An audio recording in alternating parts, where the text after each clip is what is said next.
Yo, yo, yo. How's it going, chat?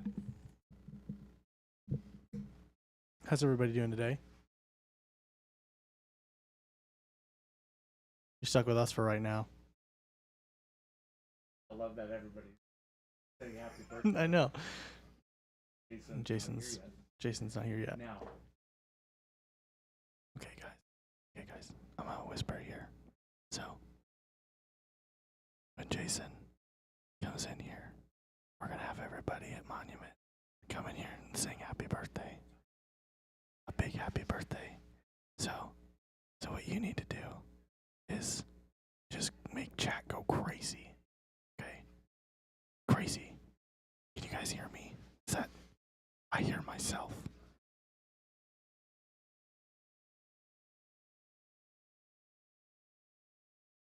Yeah. So we're gonna do that. Okay. You guys hear me? Crazy.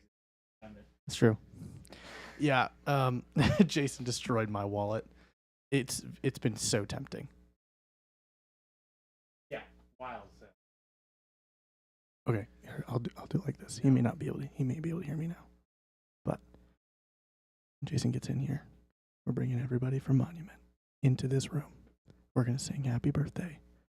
And you guys need to go nutso bananas in chat. Okay? Great? Get it? Got it? Great. I don't know. Spam anything. Avian, it is 40% off all Mindwork and Journeyman miniatures today at monumenthobbies.com.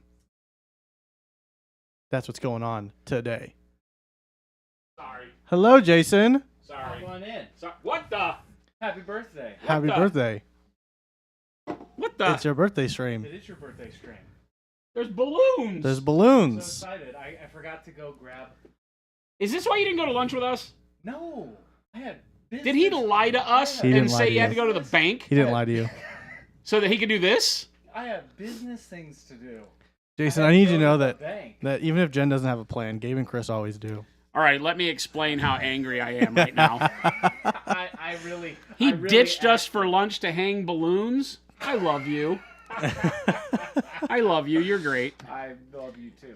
So my girlfriend went to San Diego For your birthday. Yeah. and for my birthday. And your painting son Oh, also And left. and Chris got me balloons and a nice light. Yeah. Nice light. I'm the girlfriend that everybody didn't have. Yeah. Chris Maybe. is the girlfriend. Chris, I didn't know I needed. Over the hill plus. Yeah. What the heck? I have to go get painting stuff. Let me go do that. Exact. Thank you everyone for the birthday wishes, both in Discord and here. Thank you. Hello. Sorry I was late.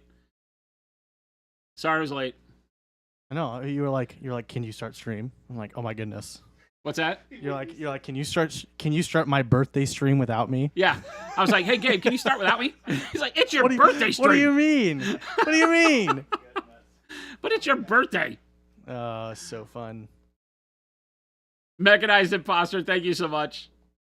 Awkwardish, thank you. You had a bunch of birthday wishes at the very beginning. Well, too. go back to the beginning. So many.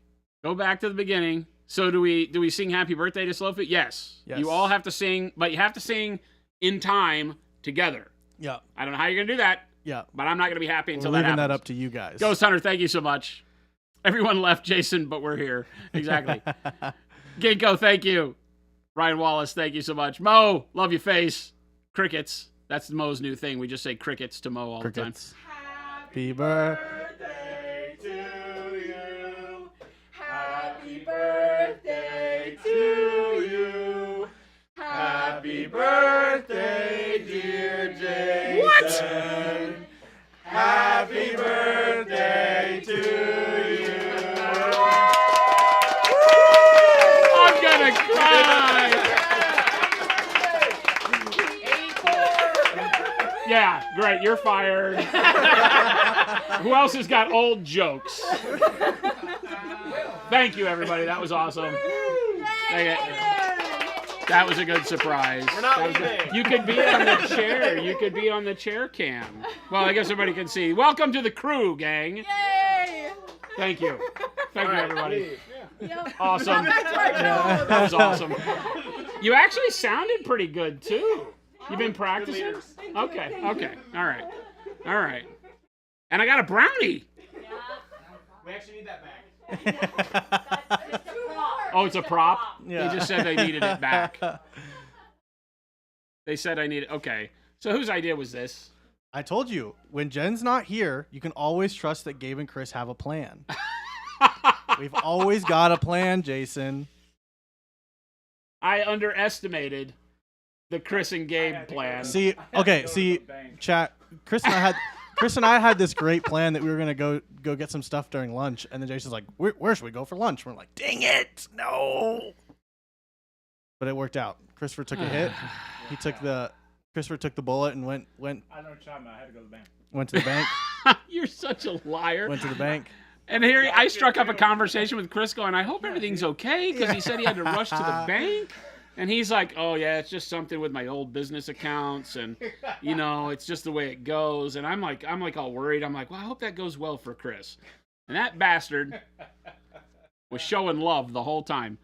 Thank my mom for that. T. Schmidt, what's going on? Thank you for all the birthday wishes. You can't sing in time with yourself, so this is gonna hurt. Birth. Shard, thank you so much. Birth. This is so funny. Happy birth. Is that warm brown icing? Wait a minute. Extra, and when Jen is here, she usually does all the planning. Yeah, And it's she kind of like nails warm it. brown and dark umber. So Chris and I had a lot to I hope that's a good brownie. live up to. Oh, is Chris's mic off? Yes. We turned them off so that it wasn't too loud for the happy That's birthday. right. Oh, when the singing Yeah, was going for on? the singing. Oh, I have a yes. fork. The fork was clear and invisible. Let's All right. see if it's any good. All right, here we go. I do I want to had point one out. task. I do want to point out that Christopher did fail in one of the tasks that I gave him, Oh. which was to get hats. It's okay. You don't We have don't to have lie hats. to me. Is that any good? Oh, the delayed response is perfect. That's actually really good. Yeah. Is it like grocery store? Or did you make this? He pooped it out. Literally in the last 2 hours, I handmade that Okay. from stuff around the office. So I don't know what's in there, man. Yeah, he handmade it on the porcelain throne. There might be something in there. No, I'm kidding. Might be paint, I guess. Stuff around the office. Yeah. Stuff around the office. You know, So paper clips, paper. I'm going to save the rest for later because it's delicious. Yeah. Yeah. You want me to go put it in And the I'm for you? scared of what's in it. no, there's nothing in There's nothing. No, I did not make those. I got them from a guy named AJ. Oh, okay. That's very good. AJ's a great baker. That's funny. That's very good. So I totally forgot when I got here because I thought it was here, but it's at my house. Oh, I have yeah. that cone hat that says Old AF on it. It's Oh. a traffic cone. Doing great. I couldn't find party hats in time, so I'm Yeah. fired. Punisher, stop. Stop. Stuff around the office. Yeah. Stop. It's not nutty. No, Gabe it's DeLay not. said, "Let the texture paint finish curing, Jason." So I want to let everybody know how amazing these guys are because this was totally unexpected. This is great. Thank you guys Sure, for doing that. That's absolutely, awesome. man. Happy birthday. This Happy this birthday. gentleman brought me chocolate milk this morning, which was great because I was late to the office because I had to take my significant other to the damn airport so that she could leave me on my birthday. It was a bitter, So I did that. a bitter ride. I did that. It was a very bitter ride coming home, but I knew that there was a light at the end of the tunnel because Christopher last night asked me, so what do you get at Starbucks? Yep. And I Chocolate came in milk. and in my office on my desk was a chocolate milk. So thank you. Yeah, absolutely. Happy birthday. Thank you. Ghost Hunter said everybody loves our cult We leader. do, we Hey, do, we do our best for the best. Cuthbert, happy 1 year younger day. All right, I'll take that. I'll take that. Your Treebeard's like, I'm hungry now. But you did remind me that I have a little Debbie brownie sitting here. It's just not the same. You can imagine it being the same. Little Debbie. Like the texture paste finish curing, Jason. Oh, no. That was brown coarse. Christmas sushi Schmidt. is good, people, T. Schmidt. Yes, he is. I'm Yes, about he to is. start Sir. painting over Jordan's models, so I'll be a really good person here. he's got to soon. even it out. I feel like that's exactly what you should do. Yeah, he's got. to Oh, even I it could out. paint the I base. would paint the Thanos You know what? if I were you, Christopher. I need to reprime. Oh gosh. I would reprime No. the Thanos for sure. 1 second. I will go get some stuff. So think I've got. You gonna do the tree? Yeah, I can. The building is. That's okay. They can watch Jason paint, and we'll just throw jokes at him all day. Gross. Punisher. I'm sure that little Debbie's better than the salad I'm about to dig into. I don't know, man. What salad are you doing? Is it like a chop? Zazen. Gross. Ew. Oh, Zazen, what? Quit it. Icky. I mean, technically a poop joke, so we'll allow it. But Getting emotional splash damage from Chris repriming Baby J's models. emotional splash damage. Can you imagine? Jordan came back and the twins had primed more minis. Yeah. What are you talking about? Jordan did that. They're taking your jobs, chat. Yes. Yep. If Jordan didn't want Thanos reprimed, he shouldn't have run away to the UK for no reason. I'm with you. Right? Jordan and Jen abandoned me on my birthday. It's true. Welcome to it. But we're here. So, Jason, what anniversary of your 21st are we on? The 33rd anniversary of my 21st birthday. Dang. I am 54 today, folks. Dang. Yes, Slayer Street. Anyone snag any cool models today? Little Bird told me we're having a ridiculous model sale on the website. It's true. 40% off, folks. Yep. You're basically buying them at our cost. Heck yeah. We're not making enough on those models to pay the people to ship them to you. So, we've never done a sale on the site. This is the first time we've ever done a sale on Monument Hobbies. What a good time to do it. It's nuts. Birthday, Your wallet died. birthday stream. Oh, and you might got a couple. You got like all. Yeah. I was surprised there was any left after your Discord post. Only as old as you feel, Zazen. I'm with you on that one. Let's see if anything's... I felt kind of old last night, I got to admit. I was tired early.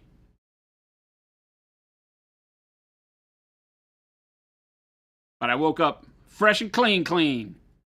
Start to the day. New energy, lots of fun. Been working my butt off today. Everybody was like, what are you going to do today to celebrate your birthday? And I was like, I'm going to have a relaxing day at work. I'm going to work. And everybody was like, so what does a relaxing day at Monument Hobbies look like? And I said, I leave before 7. That's what I said. You said yes. Technically, I'm forced to have a relaxing work day. And by relaxing, I mean leave early. Because, not leave early. Early for me. Because I have to go home and let the dog out. So I can't stay my normal work hours. Because Cora will destroy things. She likes to act out. It's going to be interesting to see what she thinks when Dad comes home and then leaves, because that's a kind of a rare occurrence. Usually, Dad comes home and stays. Oh, because you're going to go out to dinner. Yeah, but we're going out to dinner. Right. So. I think the sale's been going pretty good today. Yeah. Mm-hmm. Yeah, the model sales have been great. You guys are awesome. Getting some cool models. You got the Indominus box complete for $100. That's a good purchase, actually. That's a lot of good models. Yeah. You got Eowyn versus Nazgul Lord. That's a nice one, Ginkgo. Nice. I've been eyeing that one. You got 6 models? Awesome. It's a ridiculous sale. Don't ask me why I'm doing it. I'm nuts. Poor Cora has separation anxiety. No. She's not like the dogs you see where they put the camera on them and when you're not there, she's like freaking out. That's not her. She doesn't like whine when you're leaving. But she does like Dad coming home. Right. So when I get home, she has a whole routine. And that routine includes she sees me at the window, and I see her nuzzle the curtains out of the way. And when she sees me, she jumps and goes and hides. And her hiding is jumping up on the couch and paws on the back of the couch, because I'll come in the door and I'll come around this little wall that we have into the kitchen living room area. And when I turn around the wall, you can hear her tail beating a rhythm on the couch. Right? And then I put my keys down and I talk to her in baby voice, and I go over there and I nuzzle up to her and I give her kisses. She gives me kisses from being home, and I rub her neck, I give her neck scritches and all that. And that's her routine. And it has to happen or she sits there and whines. Right? Like if Jen and I start having a conversation when I come in and she's over on the couch and it goes too long, she starts whining. Yeah, that's funny. And she will stay there and just stare at me, and the tail will stop until I come over there and start giving her the neck scritches and all that. And then the tail starts going again. And then it's like she looks at me, we have to make good eye contact, oh my gosh, Dad, I'm so glad you're home. And then I give her one big last smooch, like, mwah! And when I do the mwah, she jumps off the couch and freaking beats feet all over the house. Right? Beats feet. And then goes and drinks her whole water bowl. That's awesome. Then she goes and drinks the whole water bottle. This is every single day. That's So the problem awesome. is that after that, she goes and sits back on the couch, and then Dad goes and sits on the couch. She sits in my spot, and then I walk over to the couch, and I look at her, and I go, get over. Seriously, every day, get over. And she scooches over, makes enough room for Dad. And I sit down, and she body slams me. And she body slams me, and then I put my arm around her, and I rub her belly, and she's all in my face, and we do that. And I ask her how her day's been. I ask her if she's done a lot of barking, taking some naps, play with the toys. You ask her those I questions. ask her the same questions every day. So it really has become this routine. That's awesome. And I think she understands because she does the exact same thing every day. And when we get done asking the questions and all that, and I scratch her ears and stuff, then she lightens up the load and just sits next to me like a human. And then just kind of side eyes me the whole time while I'm rubbing her. And if I stop rubbing her belly, she lifts her paw and smacks me. And that's our routine. And that goes until about, I don't know, after dinner. She goes and eats. I'll go to my office. She'll hang out with Jen. And so tonight's going to be odd. No Jen. No, Jen. And I'm going to come home. Routine is going to happen about halfway. And then Dad's going to piss off Cora and leave. Oh. Yeah, leave. Yeah. Oh, So we'll see how that goes. Yeah. It'll be fine. She's fine. For 5 minutes, she'll whine about it, and then I'll come home and she'll be passed out, and we'll do it all over again.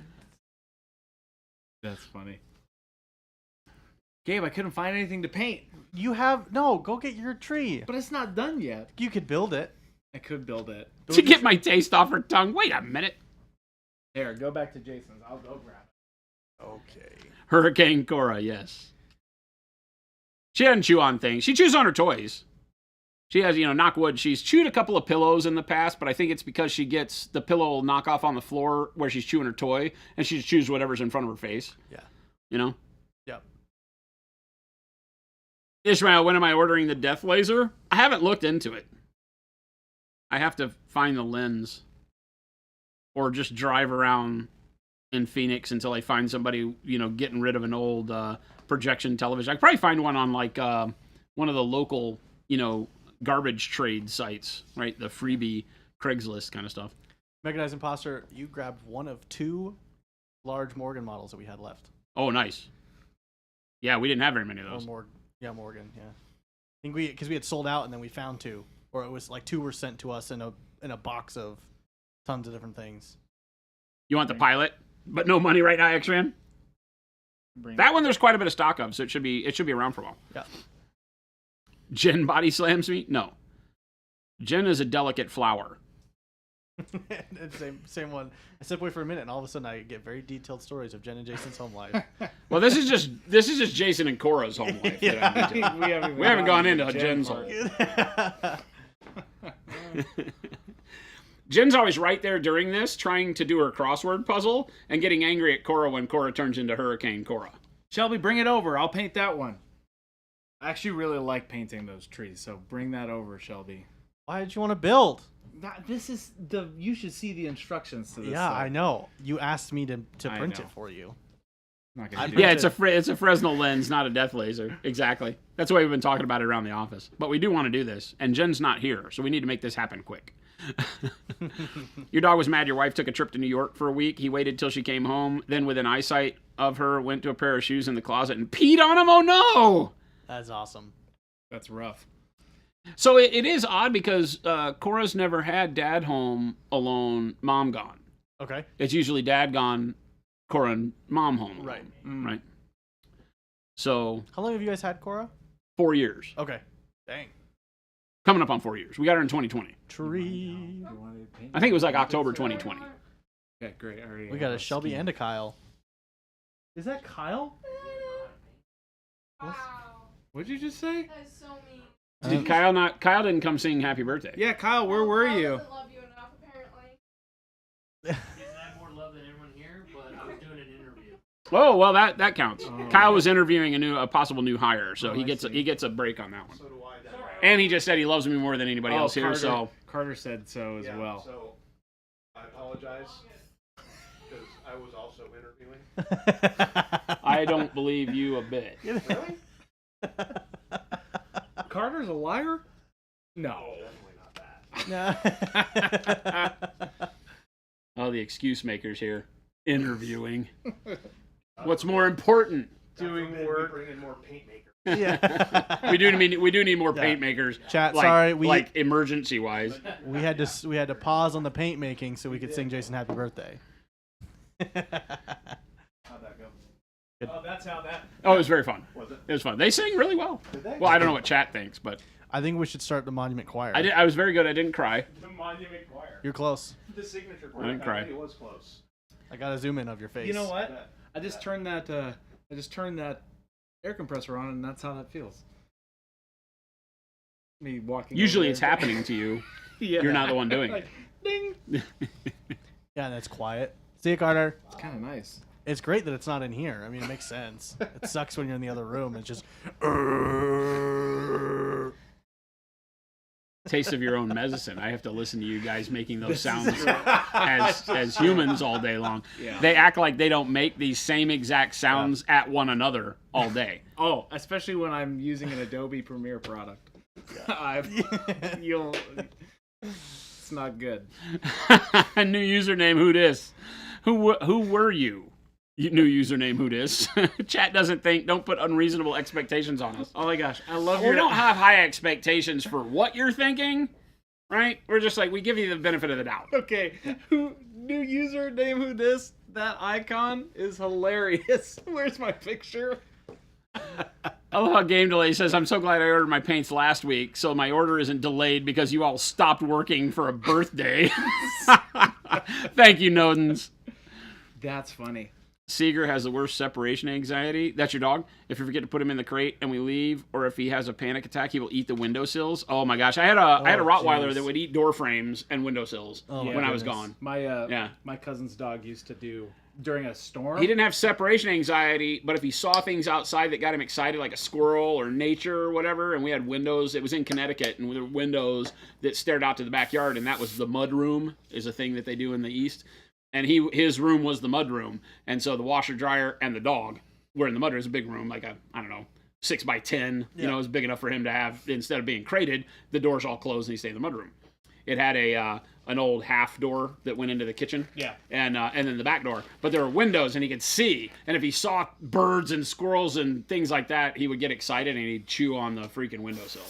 So I remember when I left that house, I had to rebuild all the damn windowsills. It was the last move out and then come back and build windowsills and door frames back. My It was a pain in the butt. my poor cousin's dog had so much anxiety during a storm that she would eat through drywall. Yeah. She just Yeah. they're like there's no drywall left on the ground. She just ate it. dude. Oh, that's horrible. We have a It buddy is. whose So sad. whose dog That's horrible. did that through their crate.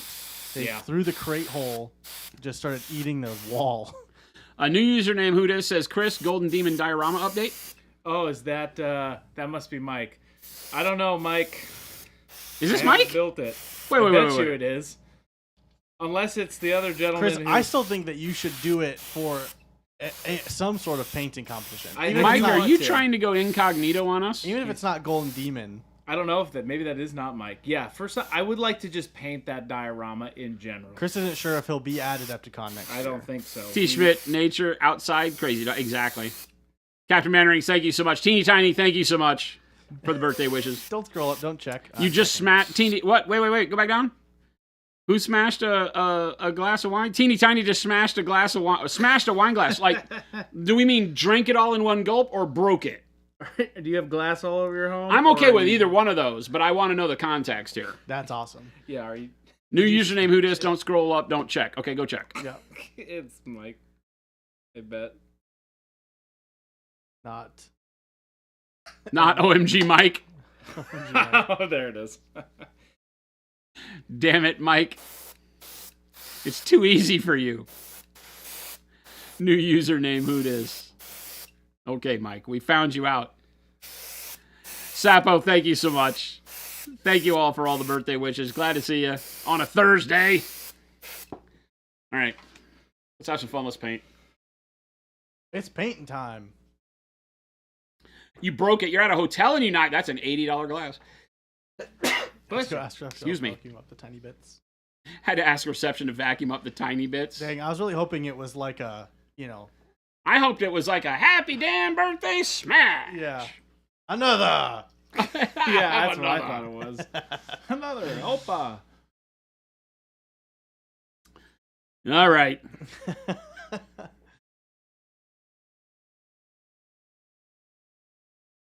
What are we doing here? I need to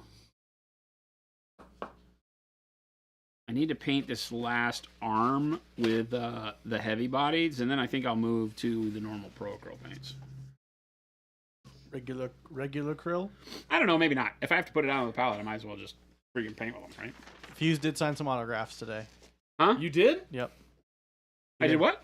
There are hundreds of people at lunch today that just wanted his autograph. It's Oh. crazy. That's what I heard. Yeah. So yesterday, I had a very rock star moment yesterday driving to pick up food. I went and picked up Mexican food for us last Okay. night, and on my way up by Camelback, there was a group of people in a car behind me.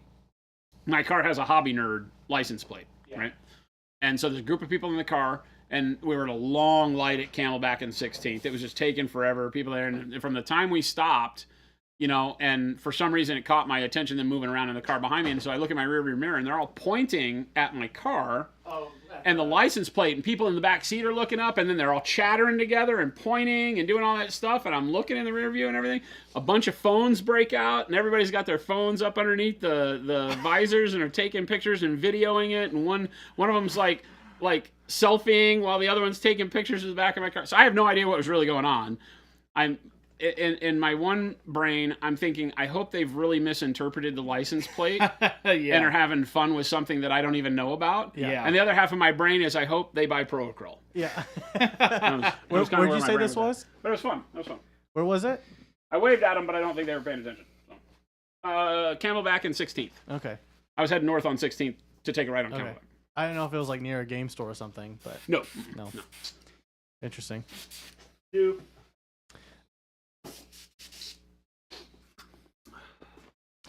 Slayer Street said, once all text trainers are available, are there any thoughts of selling them in a kind of bundle? Yeah. Yeah, we thought about, we're releasing them in 3s. Mhm. So we may do something where you can get like all 3 of a series. And I say series, they're not like in a series, but you get my drift, right? That you'd be able to get like all 3. Yeah. I don't know that the price will be different than buying them individually, but my thought is that we would throw in the plinths for them. Ooh. So we'll see. That's my idea right now. I never make promises on any of this stuff, but that's my idea.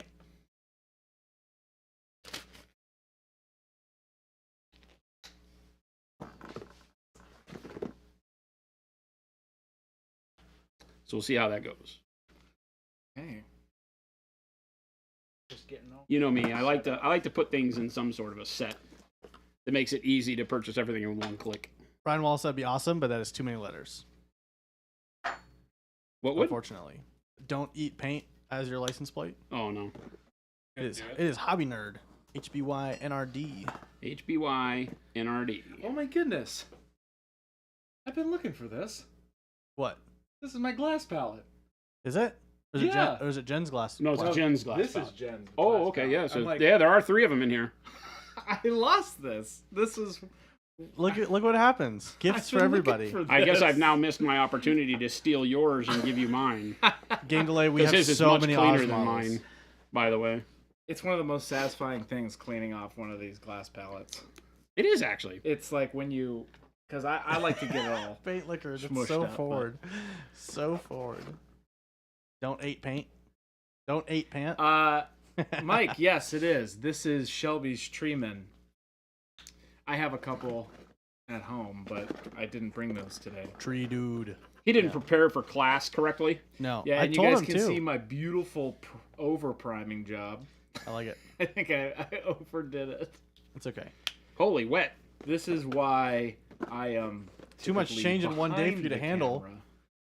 Because you have a Christopher and a Jabe, and not a Jordan and Jen.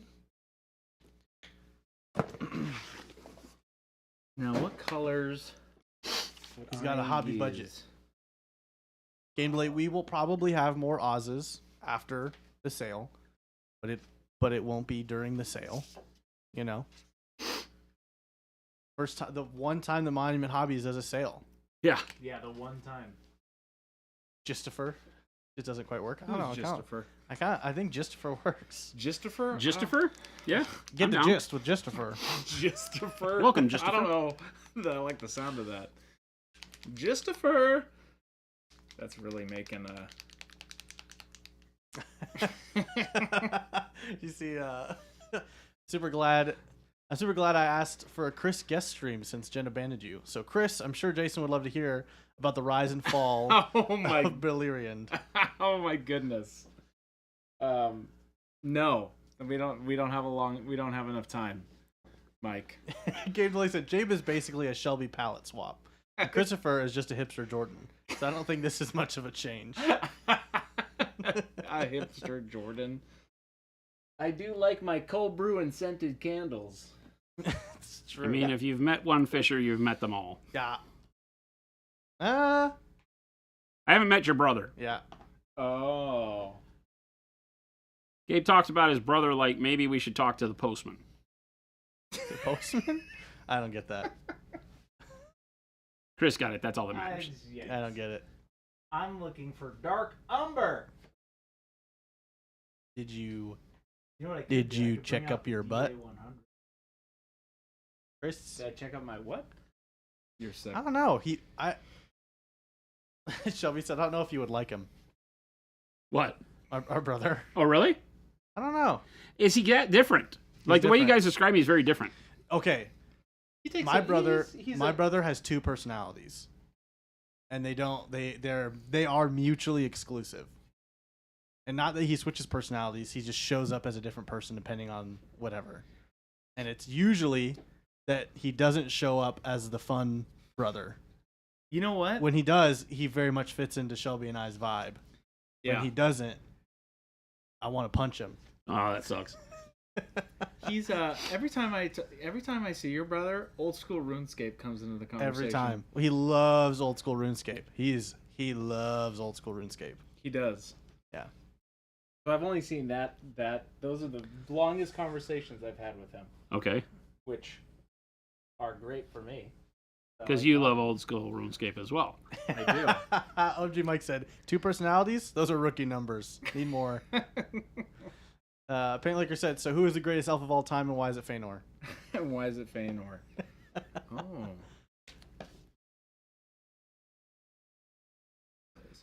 Old school RuneScape is very fun.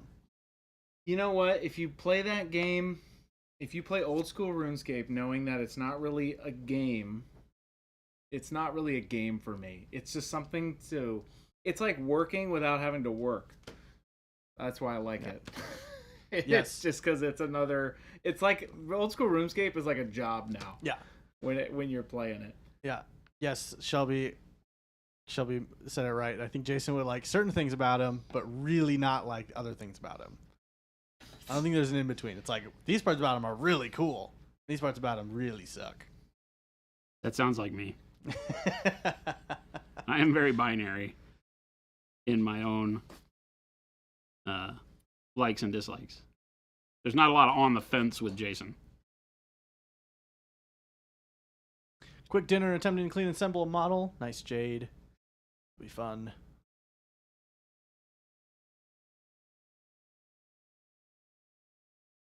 I'm assembling my colors right now while I'm letting this dry. A lot of people don't know how to deal with me because I don't fence sit. I'm like, nope, that sucks. Not for me. Or that's awesome.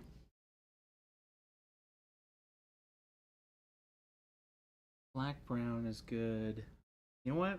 I'm gonna do warm brown. Uh-oh. Are you painting bark over there? I am painting bark. OMG Mike said, Ryan, pretty sure the greatest elf of all time is Erendil. The greatest what? Elf. Greatest Elf. So Erendil. there's a new thing. So when we were gone, So Jason, what I about, gotta I mean, wait. What about Galadriel? She's okay. when we were gone, Jason, Like, are we just not even going to talk about Galadriel? Christopher went off on some Lord of the Rings I lore. did. And so now anytime Chris is on stream, it's going to be Lord of the Rings questions and Lord of the Rings jokes. You know, I will say. No, I won't say that. I mean, Galadriel's hair is what they pattern the light of the sun off of, so they fairly big influence there, folks. yeah, there was some The light of a- Middle Earth is patterned after the glow of Galadriel's hair. If everybody's Gimli wanted just one lock. if everybody wants something to be upset about, actually, I was really upset about that Tom Bombadil picture they came out with What? for Rings of Power. Oh, I was no. like, dang it. Did they have Tom Bombadil in Rings of Power? They do. Stupid. No. Did you not see that picture? Ugh. Please tell me you're lying to me. No, it's Oh, no. it's 100% As if they couldn't real. do any more wrong.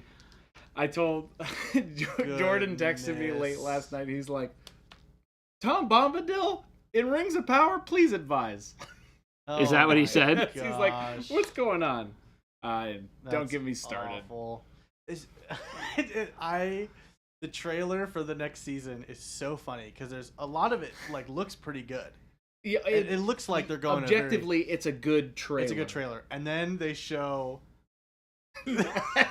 Anatar. They show Anatar. Well, with- not technically Anatar. It's technically Sauron. Anatar, Yeah, Sauron, yeah. same thing. Yeah, but oh my gosh, so funny! And the comments are hilarious. Oh, yeah. Have you seen it, Jason? What? The trailer for season 2? I've seen. The memes, probably.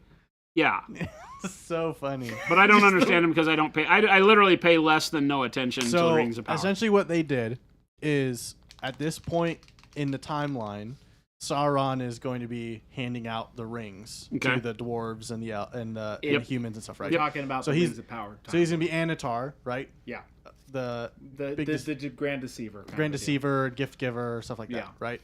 And instead of what they should have done, which is get a new actor, They put- should have just gotten new. they actor. put the original actor who plays Sauron Right. in the first show and put a wig on him. yeah. That's well, so essentially now I've seen the dark-haired version of him. Is that what Yes. we're talking about? Yeah, so imagine Same taking like Aragorn, right? Yeah. Like And putting a younger blonde wig on Aragorn, him and shaving and then shaving his beard and putting a blonde wig on him and saying, "That's not Aragorn anymore. That's this other guy." yeah, that's exactly. It's so That's dumb. exactly right. It's so bad. It looks so terrible. Now, so here's Is that because I've seen a scene that was in a kind of a meme making fun of it video with Galadriel questioning who he was. Yes, And he that's- admits that he's Sauron. Yes. yeah. And that's what you're talking about? No, that's in the first season. Oh, Yeah. okay. If there's sorry for spoilers, but that's the first season, and he looks more like a man, like a human. Dark hair. Yeah, yeah. Now take that guy, and make him look like an elf with a blonde wig. But Yeah. he started as a towhead with blonde hair and very No. white skin when you first saw him. No, Um, that was a fake one. Yeah. That was fake. That was fake. That was a a fake- different guy. It was a to throw you off, Yeah. kind of a thing. yeah. In the Rings of Power. Who was Yeah. that guy? He is was like I don't even remember. I think he was some guy who was trying to pretend to be that so he could have power. Yeah, I within can't the orc even- ranks. I literally watched each of those episodes once, and I never. It was a watched- way to throw us off. Oh, Adar, Paint Liquor. Yes, that's Adar, his name. Some yes. character. Oh, okay. They just made him up. Yeah, that's not Clark Kent. Clark Yeah. Kent. That's Superman. Somebody, yeah, That, Clark Kent can't be that's- Superman. He's wearing glasses. That's So what somebody Superman said. doesn't wear glasses. so funny. And the whole trailer too, they have these really cool lines. They're really good. But then they show Yeah. him after it, and it's like, Dang it's it. like I think Why'd he's you been, do that? I think he's been among us the whole time. Like, where did he go? Well, and then that's- it shows him in the wig walking through, and it's just so dumb. Well, that's what they did. So that's funny. what they did with this show. Unfortunately, there was such a misrepresentation of the story. Oh, yeah. But then they threw in the nerd lines to get the nerds back in. Sure. But I'm Well, like, they knew the mistake that they saw the mistakes that they made after season 1 and the reception that it got. That you Yeah. can't just bastardize a lore that is that beloved. Yeah. And I mean, you can do whatever you want. You own the rights to it. Do whatever you want. And to say that the Tolkien estate is fans of it, the Tolkien estate right now, I'll just come out and say it, is fans of making money, Yeah, and they don't care. Yeah. There's nobody alive that cares about J.R.R. Tolkien's legacy Yeah. in that family. I'm just going to say it. They can get mad. Everybody can get mad. But the fact that they're allowing this to take place means Yeah. that it's about cash. And they didn't. It's funny because they didn't sell the rights to the Silmarillion. But if you don't do that, then how do you tell the actual story? And Right. that's what people are like. Well, if you have to literally make up the history stuff, which Well, because this deal was done between Amazon and New Line Cinema, not the Tolkien estate. yeah, And so they can only have what was available from New Line Cinema. yep. So I don't even know how they got Bombadil. Well, that's where I'm. Maybe New Line had Bombadil, I have no and it idea. just didn't make the cut. That's I probably thought- what it is. I thought the picture wasn't real. Yeah, exactly, Hate Mike. the legacy. Yeah.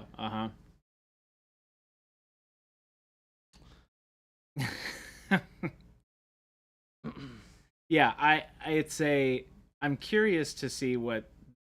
Now that's the problem, is that I have the curiosity to see how they'll do it, Oh, I know. because I like that the one thing the show does do is They get call him people John talking. Blombagil. They're gonna just change his name. Oh my John- God. Give him glasses. It's not even him. It's just some John Blombagillo. Bum the Bill legally Fellowship, distinct yeah. Trom Hombadil. Married to Waterfall's daughter.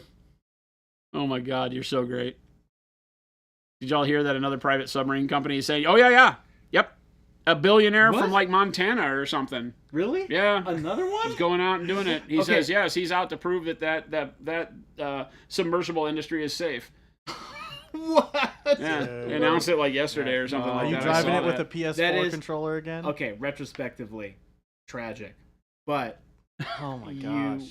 I don't know. I can only say things are tragedy past a certain point. When you're Besides a that certain- negligent, that's not that's tragic for everybody that believed that guy. That's what Yeah. it is. It's tragedy for everybody that believed in that guy. Yeah, that's funny. That guy and everybody that was on his team, that's criminal, is what that is. Okay, Just we've got just to painting show. questions from Yes. Source. Oh, real. He's got 2. What's a good 3 paint scheme for tiny skulls? And Oh. how to paint rust on true metallic metal, non-dry brush. Ooh. A good 3-color paint scheme for skulls. Let's start there. Yep. I like 3 colors. Let's see here. The brown black or black brown into light umber and olive flesh works really, really well for just 3 colors. So that's one way. If you want to just keep it in browns. Obviously, we make a really good bone color that you could work up out to or from umbers. So you could do dark umber, light umber, bone as well. So I guess a lot of it depends on what you want. I really like skulls that start with burnt orange and then work up to light umber and olive flesh because I like to have a little bit more warmth. Awkwarder said mahogany, bone, olive flesh is my go-to. Mahogany, bone, olive flesh would work. Yeah, that gives it a little bit of a weird warmth from the mahogany. That's cool. OMG Mike said warm brown, bone, ivory, question mark. Ooh. Also could work. The warm brown gives it some warmth. Oh. You're starting to get what I'm saying, though, is that pick the colors, but I like a little bit of warmth in the shadows because it makes the bone feel like it's been buried in dirt Yeah. over time, as opposed to bleached. But bleached bone is also very cool, and you can do bleached bone with just the umbers into olive flesh, or like light umber, olive flesh, ivory. Works really well. And then you could even, I know you said 3 colors, but you could use white very sparingly as a final highlight if you wanted it to look like a cow skull that's been out in the desert for a long time. Because it hasn't been buried. It died and sat on top of the ground and got rained on, bleached by the sun, all that kind of stuff. So you have to kind of ask yourself what you're trying to do.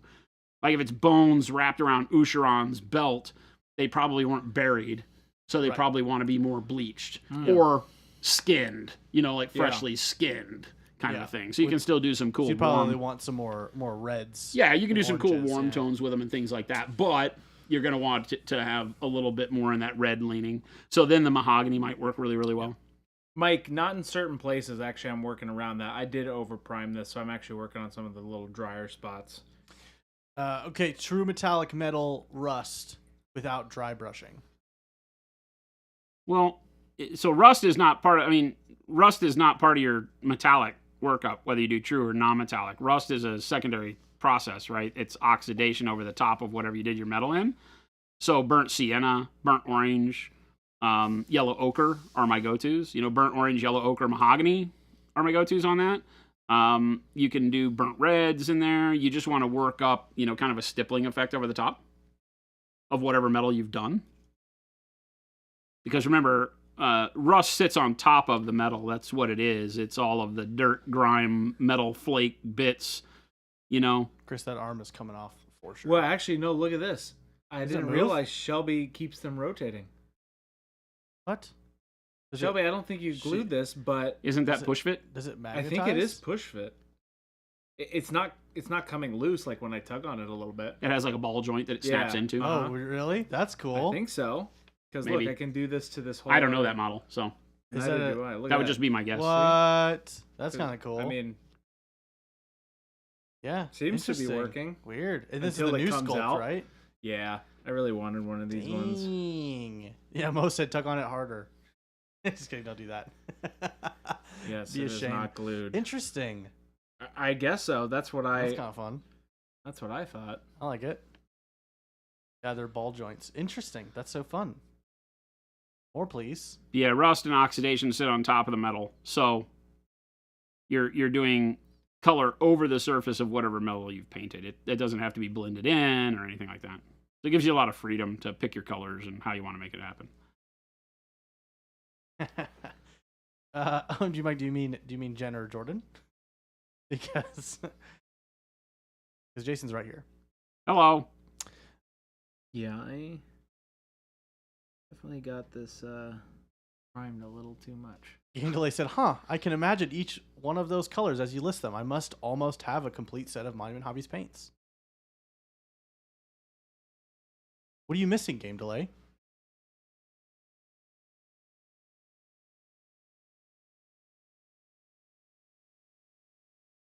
Mobile autocorrect. Dave and Mud Monkey say happy birthday. Thank you. Did you almost respond, Christopher? No, I was gonna say I thought you were about to like- respond, being like, "Thank you." no, no, no. Oh, were you going to respond to the happy birthday? No, I was gonna go. Oh, hey, What the heck? what happened? Phone is not on silent, but noises.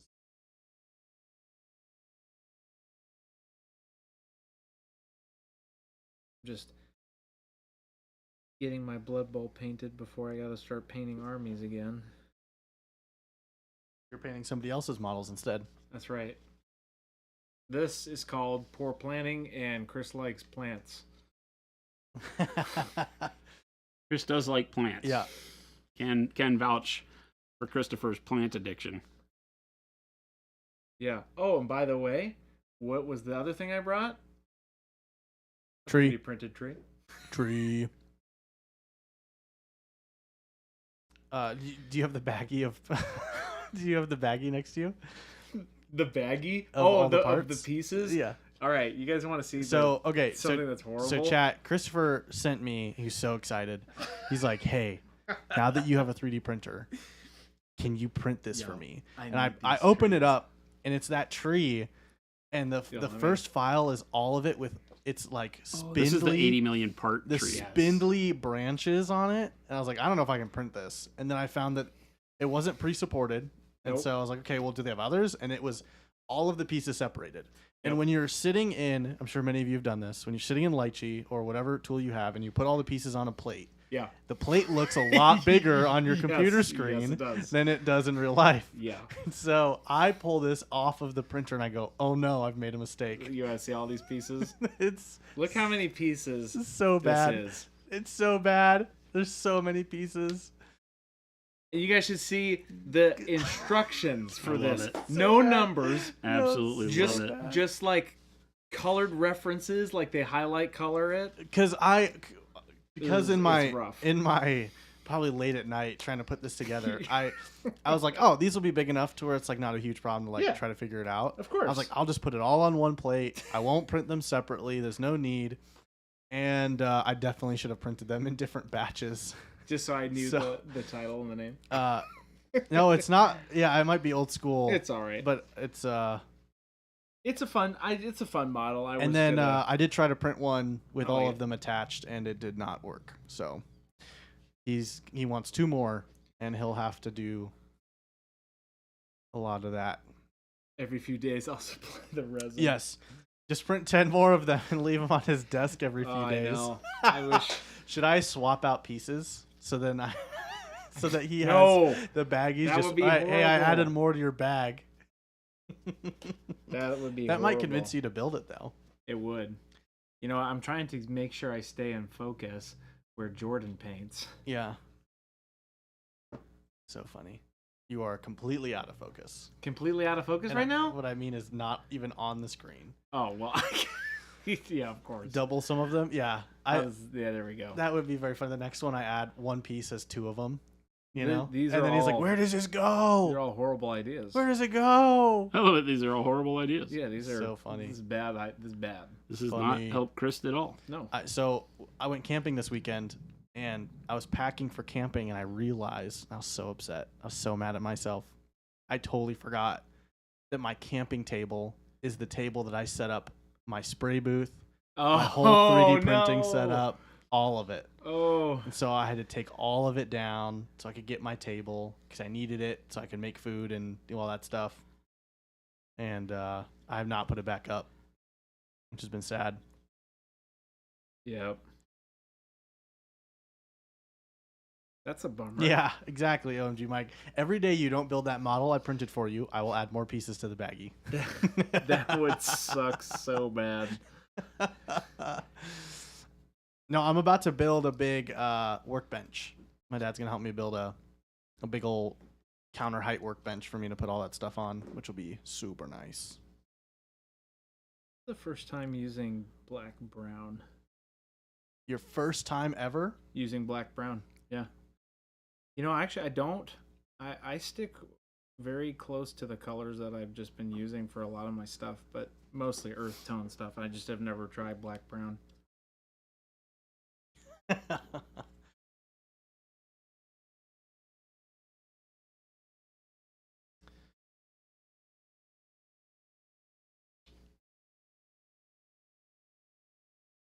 That's looking pretty cool, Jason. Thank you. Thank you.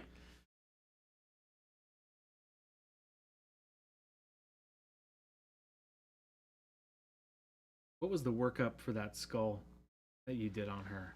It was, well, I'm using all of the Right, heavy right. bodied stuff. So it was a burnt umber base. Yeah. And then I literally just started adding titanium white into burnt umber. Mm, That's all that is. Really? Burnt umber and titanium white. That's awesome. Yeah. nice. For the skull itself. Then the teeth were like yellow ochre and white and burnt Okay. umber. You know. Got it. Just mixed city. Yeah. You get such cool colors out of it. Dang. I mean, all of the skin is just red, yellow, and white with a little bit of hooker's green.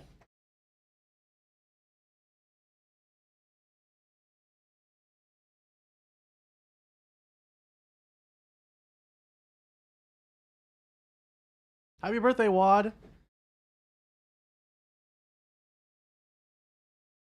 Well, they sang his happy birthday today. True. You missed it. Or were you here?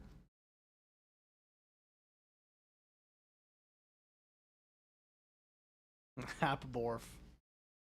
Happy Borf.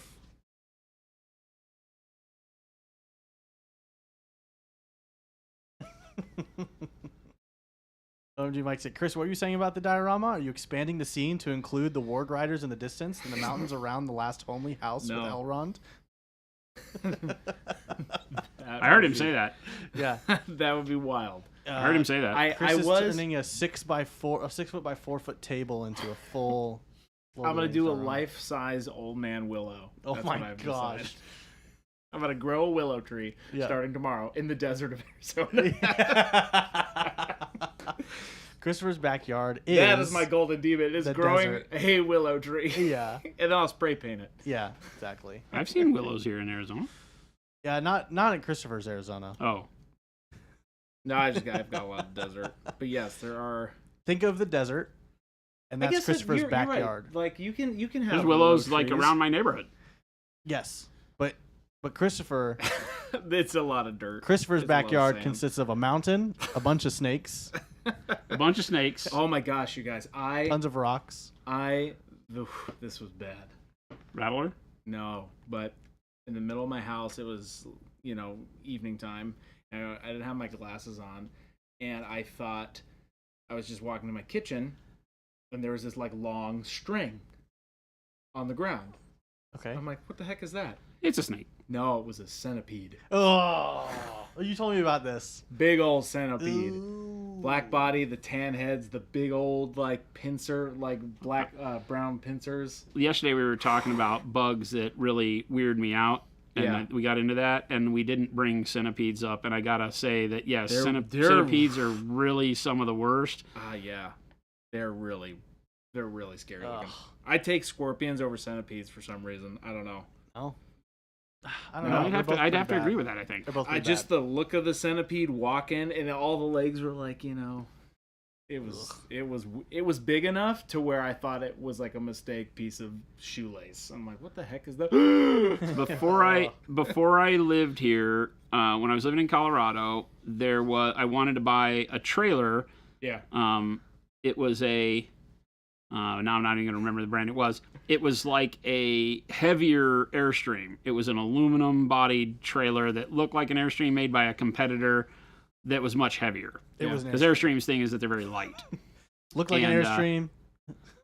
So Drove like an Airstream. yeah, but it was better appointed because It was an Airstream has a Airstream. bunch of really cheap crap in it to keep it light. A lot Yeah. of plastic, a lot of Jetsons kind of stuff. They're still cool, but Yeah. this one was one that I was looking at was a little heavier, had real wood cabinets and all that kind of stuff. So it was really cool. And but I found one, and it was here in Arizona. So I drove down to get it, and it was down by Tucson, off in the desert, in a Yeah. neighborhood. I had to drive through a bunch of areas where they had like pecan groves, where they grow a bunch of pecan trees. And so I get the trailer, buy the trailer, tow it back home, get it back up there, start cleaning it up because I'm going to live in it in my shop, right? Yeah. So it's parked in my shop and get all that, and I'm living in it. I clean it all out. It's a beautiful trailer. It had been redone. It was great. I Yeah. loved it. And get all set up, and then one day I walk out of the trailer and I walk around to the back, and out of the bumper slides this huge centipede. It was on its dying legs because I had taken it from Arizona to where it was like getting close to winter Yeah. in Colorado, so it's super cold. Ooh. And it was like hanging half out, and it just kind of onto the floor and kind of curled up. It was moving really Dude. slow and everything, and I was like, "Are you kidding me? I have Tyranids." that's It's an alien. literally Tyranid invasion is happening because I had never in my life seen a centipede in person that was that big. Like Oh. the segments on its body were like quarters. Yeah. It Ooh, was man. huge. Woo. It was like, I don't know, That's it was rough. all, it started curling up into a spiral, but it had to be over a foot long. Oh, Yeah. Right. Yikes. And it had like at the one end, the pinchers looked like they'd take your finger off. And at the other end, at the other end of its tail, it has the two things Yeah. that look like pinchers, but I don't think they are. Yeah, they're I like did not sit around. Its head was huge. It looked like an ant from the Amazon or something. I was you like, got nope. hairspray and a lighter, right? And just Huh? Oh, yeah. I took it out and beat the crap out of it with a shovel. yeah, I never killed a bug so viciously in my life Oh when my I saw the gosh. centipede. Unfortunately, gross. Kagoosh. Yeah, I I had to. like that. I had to. I was like, kill it with fire. No, I beat it with a shovel. Kill the fire. Beat it with a shovel. But I did not want to go in the trailer because I was like, it probably had a family. Its family's going to be really mad at me. I'm not happy with this whole situation. Its What the wife hell? and kids are inside. Yeah. What the hell? I don't want to have to do this. Treebird said sounds like an earwig. It. It's Well, like that on A steroids. giant earwig. yeah, earwigs aren't segmented like that though, right? No, yeah, the little kinda Earwigs are. are insects that. They don't have that many legs. Though. Yeah. Yeah. So if you saw all the legs, then Yeah, I could. This Earwigs one are was big gross. enough to where I saw all the little legs individually moving. I'm Ugh. like, well, time to sell the house. yep, I'm done. gross. I'm out of here. Ew. Have you guys seen any scorpions yet, Chris? No, I'm very surprised by that. I have not seen any scorpions. I saw a rattlesnake underneath the Lowe's cash register, which was wild. That's fun. Yeah, it was bad. Oh yeah, you told me I about went that. to Lowe's in, and in the thing in the just- garden area. Yeah. jutted out from underneath the cash register. Inside Lowe's. Literally inside the garden section of Lowe's. Did you tell them that's not how that works? I'm like, hey, you guys. No, some lady was on her phone. I'm like, look out! And she like jumped up, and it was. And you said you were in sandals too. I was like, Yeah. never wearing sandals to Lowe's again. Yeah. I have a video. I'll show you. Oh, Jason, that's after hilarious. this. when we went I mean, hilarious in like not the most funny way, but still. No. when we went hiking this weekend, we went on a hike when I went camping, and it was the hardest hike I've ever been on. It was so steep, and it was not communicated properly how steep it was going to be. It was like, yeah, there's some parts you got to climb. No, the whole thing for like a half mile. You're just climbing up this mountain. But we took my dog, who's never been hiking before, and so on the way down, she's like pulling me almost off of the mountain, and on the way up, there's a ton of spots where you have to like carry her, and she's not used to that many people, and so she's freaking out. And she did great, but we're getting like halfway up back out of this canyon we climbed into, Yeah. and the group in front of us is like, look, there's a rattlesnake. I was like, are you kidding me? To like top it all off, there's a snake on the trail, and I gotta figure out, my dog is not snake trained yet. How the Ooh. heck How the you heck deal are we with gonna that? do this? What Thankfully happened? it effed off and went onto the Ugh. like up the hill, but it was still just like, goodness gracious. They don't want to have anything to do with you. Oh my god. Like most nature. They ain't trying to have humans be a part of their day. But David it's Lee- still. I told you about like living in Colorado and living out in the middle of nowhere in Colorado, and my neighbors. I'm driving home one day, and we're out and like it's all gravel and riprap roads until you get to this bridge, and the bridge is paved because it goes over a gully into the neighborhood. I use air quotes. Mhm. The part where all the houses were, right? And everybody's got a minimum of 40 acres, so big lay of land. You drive over this 1-2 lane bridge in and out of our area. It's the only way in and out. So I'm following behind her. I know her. We waved at each other as she pulled out in front of me, and she's driving. And then she stops in the middle of the bridge and just gets out real quick. And I lean out the window and go, "What's the matter?" And she goes, "No problem. Just give me a second." And I look down, and I step out of my truck, and I look around, and there's a rattlesnake in the middle of the bridge. And she just walks up to it, grabs it, and throws it off the side of the bridge and gets back in her truck and drives on. Just Oh my grabs it? gosh. Oh, yeah, just reached. I mean, like, didn't even stop to, like, assess Yeah. the situation. Like, I would have been like 15 feet away going, what's the right thing to do here? No, she's out of her truck. No time for this. Got to get home to the kids. Probably has groceries. Gets in there, reaches down, bang, boing, back in the truck, drives off. That's That's crazy. hilarious. Yeah, everybody up there was just otherworldly when it came to this because there was a ton of rattlesnakes, like a ton, and most of them collected in the wash, the area where the dry wash came through on the north edge of my property. And in the north edge was a huge boulder that had washed down from the mountains eventually, and it's sitting in the middle of my wash. And the water, when it rained, would come down the wash, and it would clear out a big spot behind the boulder. So the boulder's sitting, leaning up against one side, and there was a little spot underneath it now that was prime snake real estate. That's Right. where they nested. And so during the winter, they hibernate under this rock. And so it'd start getting to be warm, and you'd go in the gully and you'd look, and you could just see them. It was like something out of Indiana Jones. It was Oh. just snakes on top of snakes. Yikes. And I'm like, Gross. that's 150 feet from my building, But they never really came out of the wash. Every now and then I'd catch one up around the spot where the gun range was. Those were easy to shoot them. Yeah. But Yeah. very rarely anywhere else. Yeah. Hawker said, I love a good danger noodle. Nope ropes are a little more scary. Yes. Nope ropes. What's a danger noodle?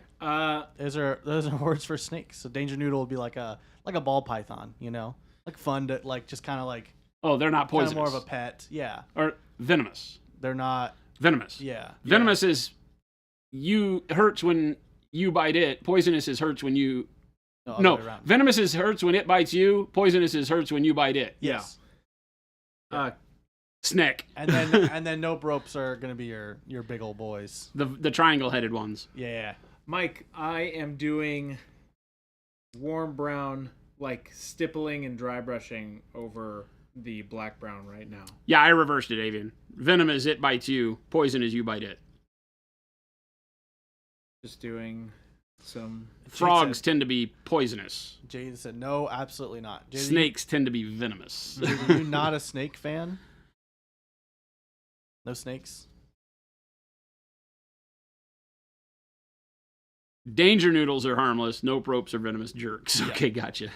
Yep. Have you seen that video of the every now and then it crops up, and it did for me the other day? It's a male lion in the savannah gets bit by a mamba No. Oh my gosh. in the grass, like a black mamba in the grass that they found after they videoed it, and it survived, but they were amazed. Like the people Really? that were filming this lion out in the savannah were filming it just normal, you know, and it was wandering around. It's like, look, narrated, you know, I don't know what the real narration was, like, here he is, the king of the jungle, you know, and whatever.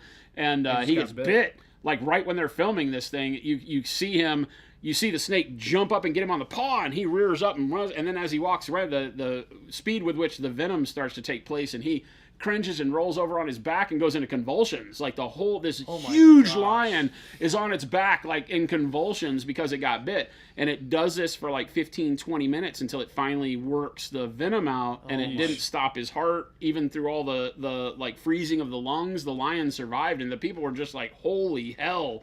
That just stands a crazy. testament to how sturdy the metabolism and the lion is to be able to survive it, because I think that's one of the most venomous snakes. That's Yeah. wild. Watt has a very good question. Was it Mamba number 5? I know of what you speak, and I am not going to reply to you. It's funny. How cats always win against snakes. Bloodwater said, worked as a camp counselor one summer. The on-site camp manager chose not to mow a giant field on the property. The local copperheads and rattlers, now homeless, were all over the camp for the entire 1.5 months we were there. 2 counselors were bitten. Thankfully, no kids. Ooh, Absolutely. copperhead's no bueno. That's awful. Yeah, copperheads are wild. Copperheads, I've found that the worst snake to be in encounter with is a water moccasin. They're angry bastards. They literally chase you. They will chase boats. They don't my like it. They're very gosh. territorial, and they like to get in swimming pools in Dallas, Texas, where I grew up. Ugh. It's not good. I've not had too many run-ins with snakes, which is good. Val Thornillian says, trying to move from Reaper to a new brand, but you're on the fence about Proacryl. Well, let us help you out. It always seems to create a texture or gets a plasticky look. So you'd have to define what you mean by texture. Our paints are ultra matte finish. So unlike Reaper and Vallejo and some other brands out there, they're going to look a little more textured because they're ultra matte. What they will do is they will show imperfections in your base layer more because they don't reflect light the same way. So a satiny sheen, like when you look at this, I'm painting with some of our heavy body paints that are coming out later, and you'll see it has a satiny sheen to it. That's inherently going to make the model look less textured because the way the light reflects back in your eye. The more matte it becomes, the more texture you might find if you have like, if you're using like rattle can primers, things like that build up a texture on their own, then our paint is going to amplify that texture because of its matte finish. You can do a satin varnish over the top, but I'll tell you that it really doesn't matter. And that's not me because that's our paint. I formulate our paint, and I've been an artist for over 45 years. I prefer matte because it doesn't reflect like this, so that I know how to paint my highlights on and things like that. And so the matte finish is way better. The micro texture that you get is completely irrelevant until you want to do things like washes. It may pick up a little bit more pigment when you do a wash, so you may want to do like a gloss varnish over it when you do your wash and then do a matte varnish. Most of our models, we tend to matte varnish at the end anyway, but when you do it as a clear coat and the pigment isn't mixed in, then you don't notice the texture as much. So I would say, forget about the texture part of it. It's irrelevant. It doesn't matter. The fact that it's different than other paints you've used you may have a personal preference on how it looks, but at miniature scale, it's literally irrelevant. Some of the best painters in the world and the models that win the biggest awards have got that texture on them. So that's something that I try to tell people, train your brain differently when dealing with matte paints, because the benefit far outweighs that micro texture that you're going to see on the model number one. And like I said, the benefit is that I can paint and I don't get reflection back. So every time I move the brush on the model, I see exactly what I do. Whereas with satiny paints, you don't. So that's a benefit. On the plastic, I'd have to understand what you're meaning. Because I don't understand, like, all acrylic is plastic, so there's a chance that it has a sheen, and but I need to understand what you mean by plasticky look. Wet shoes are not your jam. Wet shoes give athletes foot. Moccasins are just shoes. No. Water moccasins. Slayer Street, thank you so much. Every venomous snake species that can be found in the USA can be found in Texas. Is that true? That seems about right. Okay. Water moccasins were literally in Dallas. We had a pond in the back of my grandmother's house that had been there forever. My great-grandmother had a pond. It was like a koi pond. Yeah. And all the time I was growing up, it had big koi in it, goldfish. Yeah. I don't know, they were koi. They were just goldfish. They're carp or koi. Yeah, they were like, essentially. exactly, Yeah. right? So they were just goldfish. But I always loved to sit out there and watch them. And one day there was a water moccasin and the fountain wasn't big. Ugh. It was maybe the size of this game table. Yikes. But I liked it. I'd put my hand in there trying to get the fish, and it had like lily pads and stuff like that, and frogs would be in it. I always thought it was really cool growing up as a kid. Yeah. But then there was a snake, and I never went near that thing again. I was Yes. like, nope, because water moccasins are not cool. They're like black, Super brown, poisonous. ugly bastards, and angry. I'm surprised I didn't get bit. Actually really like this. We are working on a matte finish, a matte varnish. All of our paints have a matte finish, but if you're meaning matte varnish, then Except for what you're seeing with here, and that's only because I'm testing new products. So Right. these will be matte. You can see like the skin tones and stuff are matte on them. Like you can see there's no shine from the light in the room here, but the shine here on the headband doesn't come down the rest of the model. All the highlighting that you see down here, like on the gold pieces and stuff, is what I've done. But on this red, because I'm using one of the paints that we haven't put the matte agent in, is shinier than everything else. Yep. And that's the part I don't like. Also on the skull, you can see the burnt umber also doesn't have the matting agent in it yet. Mm-hmm. So it gives you that shine. I hate that, right? I like to paint. My models, when you see me paint them, they have the shine built in, but it's all because of my painting. Like the shine that you see, air quote shine on the metal here, doesn't change because I painted that, right? You see the highlight moves around with the model. That's what I prefer, and that's what matte paint gives you. It gives you the ability to everything that you do shows up on the model. So none of this is light reflection causing this shine. You know, you see the bright spots on the copper mace move wherever I move the model. You don't get bright spots that come out of nowhere. All of them are very deliberate, and that's where you want to be able to move your painting to, because it helps you to place your highlights and shadows correctly for the model and have them stay there no matter what light I'm looking at this in. It'll always look the same. All right. Face Smasher, thank you so much for the birthday wishes. It's been a good day so far. The guy surprised me at the beginning of the stream and saying happy birthday. That's awesome. Copperheads and rattlers normally just move along if you give them a little space. Yeah, they're not angry like water moccasins. Well, I was out at a place in Texas. A buddy of mine, who was an acoustic engineer, had a summer house out in the middle of the country in East Texas, out towards Tyler. And there was a lake on his property, a little, he called it a pond, right? But it was like a man-made lake. And he had a boat, like a paddle boat with a little outboard trolling motor on it. And we went out just around and fished a little bit. And the whole time we were out there, he had a 22, and we had a big whacking stick, right? And because while we were out there, 5 or 6 different, maybe the same one, but water moccasins, they'll come up, you'll see their head like the Loch Ness monster, and then they'll start swimming towards you, and it's just this big danger noodle coming towards you, and it gets close, and you whack it with a stick. And they got smart enough; they'd stay just out of stick range. But there was like 2 or 3 of them just staring at us the whole time. Ugh. And you just knew they were going to come up and like crawl in the boat, so I couldn't fish anymore. I was like, always just head on a out. swivel, dude. I'm like, I am not trying to be bitten by a snake. Valthorn Not trying to be said the bitten by a browns get snake. really shiny and look more like piece of molded plastic than dry paint. If any of our paints are getting really shiny, you're probably thinning them too much and layering too many times. So there's the Also could be the paint, because we do have some paints that do have a satin finish.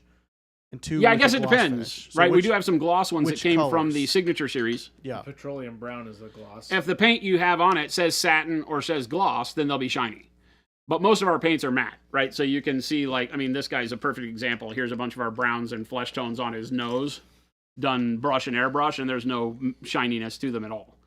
And you'll see, there's no texture on this guy at all other than what I've painted on there. There's some texture here because of the brush strokes, the way I painted the letters with the freehand and such.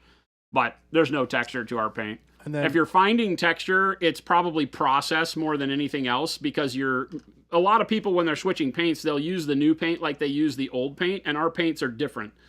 We're one of the few manufacturers that makes a high quality art grade pigmented paint, not a house coating.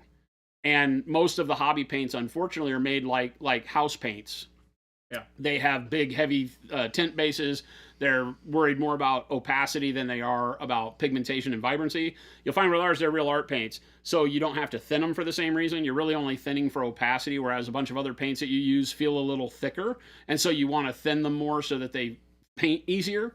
Ours, you don't have to do that with. You can just paint with them right out of the bottle and a little bit of dampness on your brush. So the learning curve to getting used to Pro Acryl is there for sure. And I think once you get used to that, not thinning as much, because if they're shiny, it means you've broken the matte finish by thinning them too much and then building layers back on top of each other. And the matting agent is a component in the paint. And the more you thin the paint, the more it breaks the matting agent, so to speak, and it will turn the paint satin. Because in its natural state, paint wants to be satin. In most cases, most of the pigments and the mediums want to be satin. So in order to have matte paint, you add an ingredient that is a matting agent. And you can break the matting agent by over-thinning. So. And Valthorn said the textures is things are scrolling up. The texture is these little ridges that pop up in random places. You'd have to shoot us some pictures. I'd be more than happy to take a look at it. You can shoot pictures to support, and we'll walk you through what we see. Mm-hmm. Our paints will not form texture on their own. They dry super, super flat. And like I said, we do them all day here in various ways, shapes, and sizes. You won't see. I mean, I have a bunch of airbrush stuff, but again, like, what's a good example? Meow Rice, you can use a wet palette. Jordan uses a wet palette. He's our other studio painter. He's currently at a show right now. No, I'm Jordan for sure. I guess Trying to find Chris something is Jordan that would today. give us a good example. But yes, you can. The biggest thing you want to make sure is you don't over water your wet palette. Too much water in the wet palette will do what Jason's talking about. You want it to be just damp. I have used a glass palette ever since. I don't think I've ever used a wet palette in general. Just me. This is the kind of finish you should expect from our paints. We painted this guy up pretty quick, so the only texture you should see is from your brush.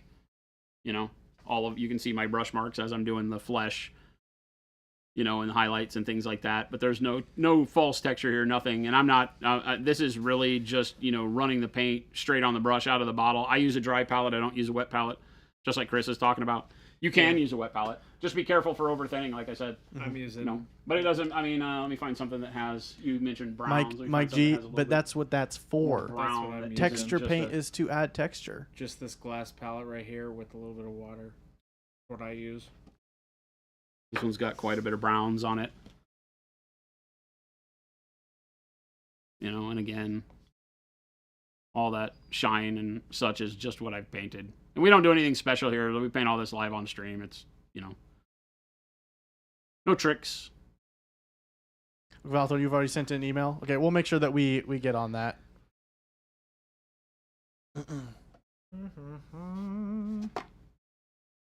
Yeah, if you've sent in one a while ago or in the last few days or week, then Jordan, our other studio painter, has probably got it in his queue. Mm-hmm. He's at UK Games Expo, like we just said, so might be a little bit of a delay, but we'll get you. Miarai said, I've noticed that Procro videos are always about mixing paints. Is it because the slightly low amount of color variety, or are they designed to be mixed? I'm sorry, what are we talking about? We have a lot of mixing in our videos. Is that because we don't have a lot of colors, or because they're designed to be mixed? Are you talking about? Well, the I'm gonna shorts? wait. This is easy. I don't believe you should have to spend more money to get more colors. We believe in mixing because that's what traditionally will not only give you a broader range of colors learning to mix, and will also make the value of each paint that you buy better, right? So I, as an artist, only design and sell what I paint. I don't force you to paint the way I paint. We have 126 colors, but you know, realize that's about 80 more colors than every other type of art form on the world would actually use. And we do that so that you have a good range of browns, a good range of blues, a good range of greens to work from, but you're not going to find us doing triads and, you know, this silly nonsense of 5 different colors of the exact same blue. I don't believe people are that lazy, and there's more satisfaction from being able to take colors. I also don't believe you should paint with just CMYK. I'm doing that now. Like, you know, this whole model that you're seeing me paint with has been painted with these colors, right? Because I'm testing our new heavy body colors. These are artist acrylics that are paste. You can see how thick they are. They're not liquids. So this whole model I'm painting with just these, and I'm mixing my own skin tones and such. I don't believe that everybody wants to do that. So that's not what I'm saying. Don't get me wrong, right? But at the end of the day, being able to mix is going to drive you to increase the quality of your artwork, because you'll never be trapped in a position where you're forced into a color that isn't the right color. You'll always have the ability to make it the right color.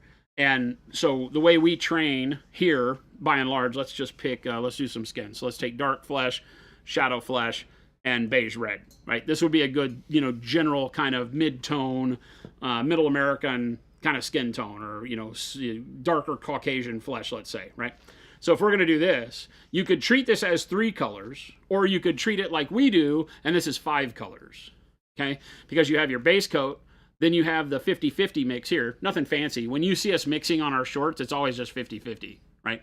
So it's like a drop of this, gives you a second color. Then you have a third color by using this by itself. Then you mix these, you have a fourth, and then you have a fifth, right?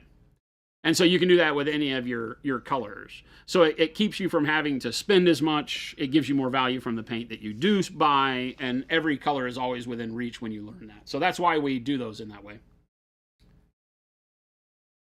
Give the thick paint. It's coming. I love this green. It's my favorite. What are you using? This is camo green on the leaves. Base camo green, yep. This is the first color I bought from Pro Acryl. Back in the course, Mike, it you was don't green. understand the dry palette. You always feel like the blob of paint you put there dries faster than one coat of paint. Like the film that has to be punctured through to get the liquid paint again, whereas you to get globs. Yeah, Hmm. no, I haven't had that experience. Mm. I put my Dave says, why is that flesh paint combo you showed not a triad? Well, I mean, you can think about it that way. I mean, by definition, it is. But we don't sell it as a triad, right? Like, these are all good skin tones. And when we reach for colors, we're like, okay, yeah, we could do that. By definition of our competitors, this wouldn't be a triad because this is way more red than this one, right? The way that a lot of paint companies do it is they take this tone and they add some dark color to it and some light color to it, like black and white. And then they'll give you that as a triad because it's basically the exact same color. It's just been pre-mixed for you to go lighter or darker. All of our colors, very rarely are they triads. This is a totally different color mix than this, right? And same with this. They may have some of the same components in them, right? Like I guarantee I used Pyro Red in all of these, right? But the mix beyond that is not the same. We mix every single color as its own individual color. If it winds up being a darker shade than another one, that's great. Even dark jade, jade, and bright jade as a trio, right, are all designed with that specific color in mind. They are not just here's jade. Right, it's not just one color with white. No, added I or don't just black add added. black to it, right? Right, yep. So you'll see that dark jade is more blue than jade. That's designed on purpose because I want it to have a cooler shading effect, right? But I call them dark jade, jade, and then we have bright jade someplace. Yeah. I don't have it right there. Where is it? Shelby, I am Voist. doing this well here for you. Avian asked, do you mind going over why you're coming out with a thick paint?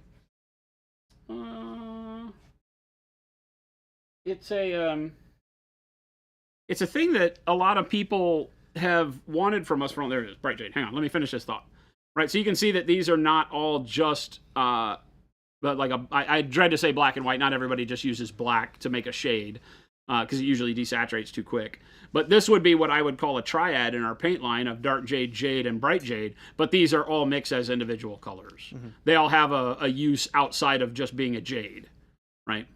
Because number one, it adds value. You don't feel like, well, isn't bright jade just jade with white in it? No, it's not, right? It's got a little bit more of a green base to it. So,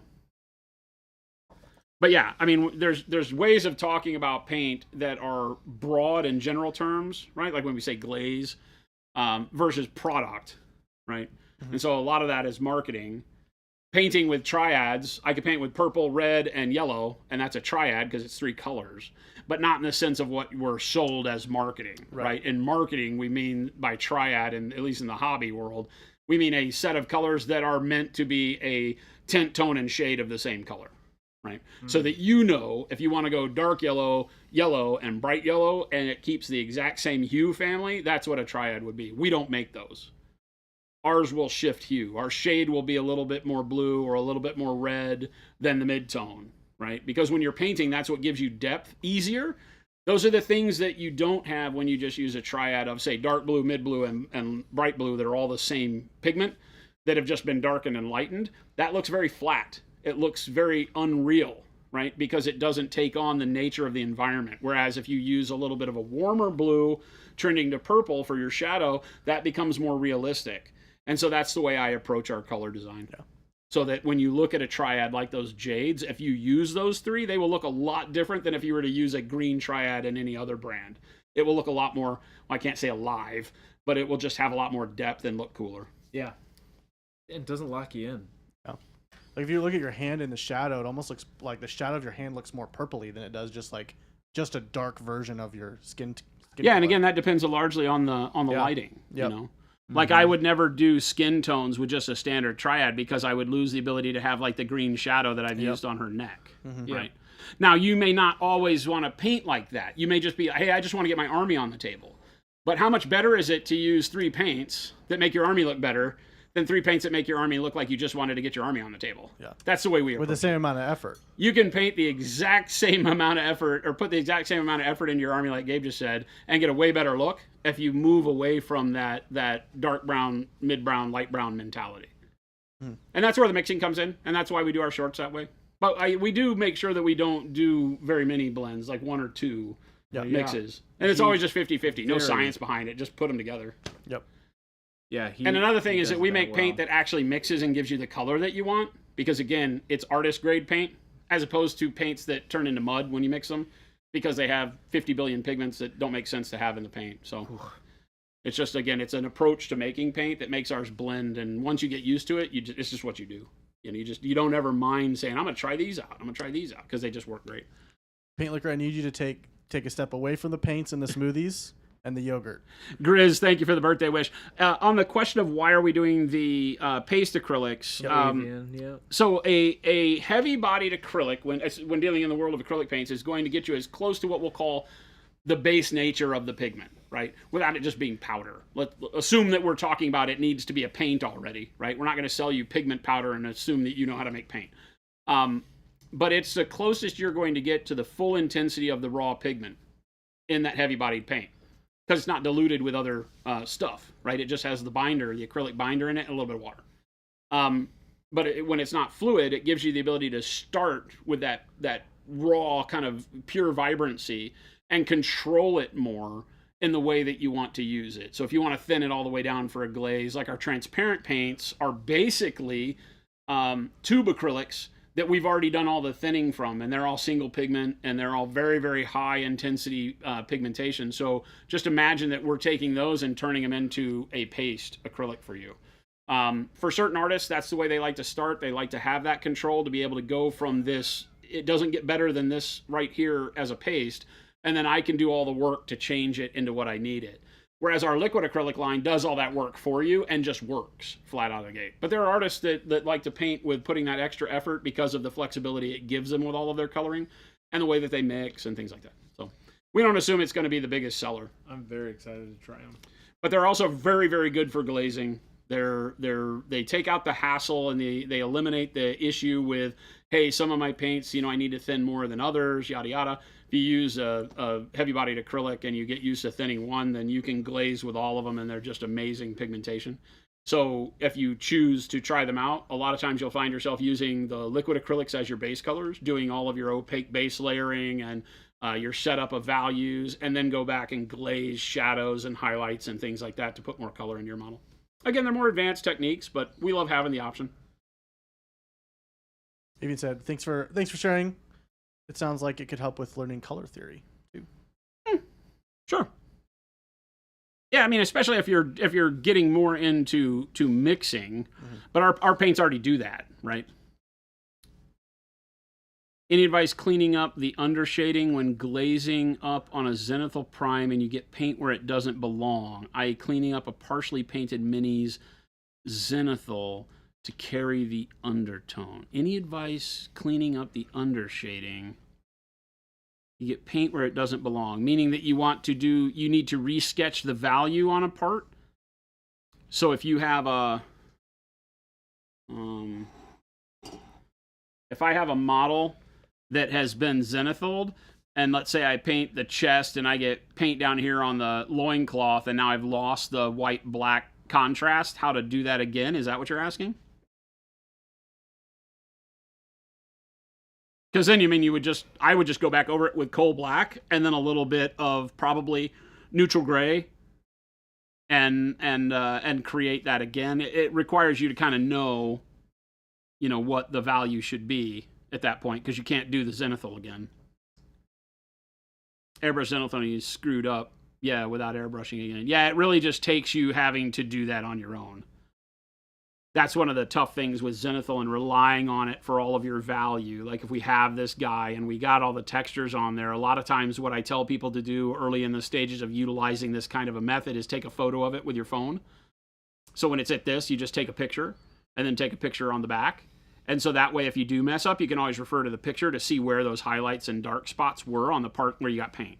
So like if I were painting, this, whatever this face is on his gut, I was, doing a color on it and that color got down here by accident, or I decided I didn't want the color down here. Then I refer to the photo and I can just take black paint, put it on this, and then take some neutral gray or something and kind of lightly sketch it back in to give me the idea. And then I can go back to glazing or speed paints or whatever.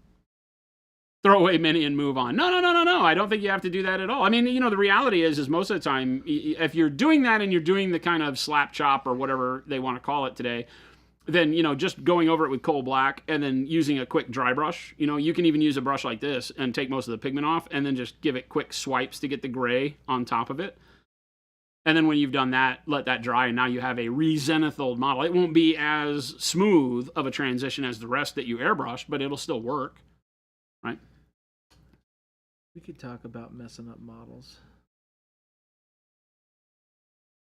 Valthorn. Could be that it's not shaking enough, but our paints have agitators in them. They usually shake pretty well. I messed up. Again, if you shoot us pictures, we can handle it. I can't help you here without photos, unfortunately. Right? I gotta see it. Shelby, I'm not giving this back. I have fooled you. OG Mike said dry brush. The heck didn't I think of that? I love dry brushing. Yeah, I have that's what I was looking for. Is I have a Space Marine around. It might be this guy, and unfortunately we paint. Yeah, it's this guy. So we did the Zenithal on here and showed you how to do it. This is just dry brush. There's no airbrush at all. You just base coat it black and then just dry brush it, and it will give you the effect of a Zenithal. That's the way the gun and the shoulder pad and all of the backpack is done. It won't give you the transition that you're used to with an airbrush because that's not how a dry brush works. But you could do a much heavier dry brush of a dark gray and then do a light dry brush of the bright gray, and you'll get that kind of mid-tone value of black, gray, white at that point that will feel much more like a Zenithal for those people who don't have, an airbrush and things like that. You can still get the benefit. You can just dry brush it first. Yeah, Shelby, you're not getting this back. Sorry, I'm enjoying painting. Careful, Chris. That's going to cost Mike when you say that. Oh my goodness, no, Mike, just let me steal from people. No more gifts, Mike. No more gifts, Mike. You're in timeout. Shelby already told me publicly, chat, that she was giving me this. Yeah. That was like the whole point of me painting this. So Dave says, so we can send you pics of all our unpainted minis and ask why they're not painted? I mean, that's an easy answer. hey, you guys, you know what? Send them to me, and I'll be What like, a- boy, what a dude, funny I'm and- there with you. Guys, what a funny and terrible prank we could pull on Jordan, where he shows up and he has 100 tickets that of would people be so that's just bad. unpainted models that said, "Why is this not painted yet?" He will kill everyone. Oh, it'd be so funny, He will kill everyone. so good. You know what I've really been enjoying filming, watching Jordan film those shorts like while he's painting. I've been very much enjoying that. That was just a side note. I was thinking about Jordan. Valthorn said, "Workflow question: is it possible to get PA paints thin enough that you can layer like other paint lines, like getting a smooth blend as you layer, so you don't have to go back at it in the end with lots of glazes or an airbrush?" I don't understand. You threw me with the like other paint lines. Like we thin and layer better than any paint you're gonna find. Again, we say these things and they probably sound brazen when I say them like that, but the reality is you learn the new tool, right? Like, I mean, it helped me understand what you mean by that, because our paints are super smooth for blending, wet blending. I mean, all you have to do is watch us paint here every day, right? Layering, the whole nine. But they don't need as much thinning as other paint lines, because you only thin for opacity with Procryl. You don't have to thin for viscosity. And a lot of paint lines, you've got to thin them for viscosity because they start too thick. With our paints, you don't have to do that, but you still get the same opacity and vibrancy of pigment that you would with anybody else's paint. It just feels light. I call it lightweight. It's a lighter viscosity. It doesn't take the same amount of thinning to get it to flow. If you over thin it, which you may say, well, I'm not over thinning, this is how I've always painted, but you can over thin our paints easier because they don't need to be thinned to get them to flow. You're only thinning to get them to be see-through. The more you thin, the more see-through they are, the better they layer, better they glaze, things like that. CFA Smasher, thanks for hanging out with us. One of the hardest things to impress upon people is we did not do a let's copy the world and be Vallejo paint like most people do. We made our own paint from start to finish. Pro Acryl is different. That's not just a marketing thing. It's built that way because we wanted it that way. I've been painting miniatures for over 45 years, and my goal was to create a miniature paint that actually just works on 3D models. But it does take a little bit of relearning if you've already been using other paints. Heck, we had to go through a big, long process because I used all of those other paints, starting back with Humbrol and Testors enamels in my youth, through oil paints, through craft acrylics. Then when liquid acrylics from Tamiya and things like that started coming out, and then finding Vallejo and using all of that stuff and all the way through until we decided to make our own paint line, yeah, I've had to do the same thing. Each time it's like I got to relearn the wheel a little bit. Valthorn asks, how do you get it to be less opaque without breaking it? Well, I mean, easy. Let's just take give me a color that you want to see. We'll do some painting. Purple. No, from the person asking, not you Oh. guys. Valthorn, like what color do you want to see me paint? I'll work up this shoulder pad in whatever color you want to see. Not using the heavy bodies, I'll use the regular paints. I'm going to go one painter, as a matter of fact. I'm going to go one painter with full palette. Valthorn said, as I said, I'm coming from Reaper, and those are pretty transparent out of the bottle. That's where my issue is. Yeah, exactly. Right, they don't have the pigment load that our paints do. We want to make sure that the paint starts opaque so that you can use it for whatever you want to use it for and not have to layer up a bunch. Again, ease of use was my focus. I want new painters and professional painters alike to be able to use Pro Acryl and get exactly what they want out of it. So give me a color. Not plaid. That's not how that works, Punisher. Dark Invisible. That's not how that works either. Dark Invisible. It's already done. Thank you. Thanks for tuning in. We're done. Dark Invisible. Dark Invisible is the best. That's funny. Drac, you've been around for a long time. You're old school. Dark Invisible. But yeah, give me any color and I'll paint this and I'll show you how I would work up to highlight on it. I have no problem doing that. And we'll use the high gloss matte gray. That's also not how that works. Red. Siege Tank says any color. Valthorn says red. Wouldn't the opaque color steps cause visible line? No. Watch. So red. So let's start. Let's start with something. Well, let's do mahogany. Right. Let's start with mahogany. Let's start with a dark color, and we'll work our way up. Mahogany. Of course, I'm going to have to actually find mahogany because for some reason, in mahogany spot in my paint rack is fluorescent red because Jordan. Because Jordan. He did. He trolled me. I kind of told him to troll me. He was like, "Do I need to clean off your desk?" I forget what you were doing, filming something. Mahogany. Oh, thank you. He was like, "I need to clean your desk off. Do you want me to put your paints just in a box, or do you want me to put them back in order?" And I was like, "Well, you can put them back in order." And I said, "Just don't use Jordan order." And he was like, "What order should I put them in? Because I don't know how you do that." And I was like, "Well, just try your best." And of course, he trolled me. Mike, he's showing. We want to show Jason's palette. That's why he said you got to hold it up to the face cam. Oh, this Paint one? Like this. Can we do this? You have to paint I'm like still that. curious why I don't have mahogany. Want me to do this? Maybe he stole it. Maybe he did. What? Maybe he took your mahogany as a joke. Yeah, I like literally don't have one, so he probably stole mine. All right, so I'm gonna do this. I'm gonna go mahogany, burnt red, and bold pyro red. Yeah. So again, talking triads, this is just a good red combo, right? Ooh. Yeah. So I Mahogany, will go burnt red. Yeah. mahogany, burnt red,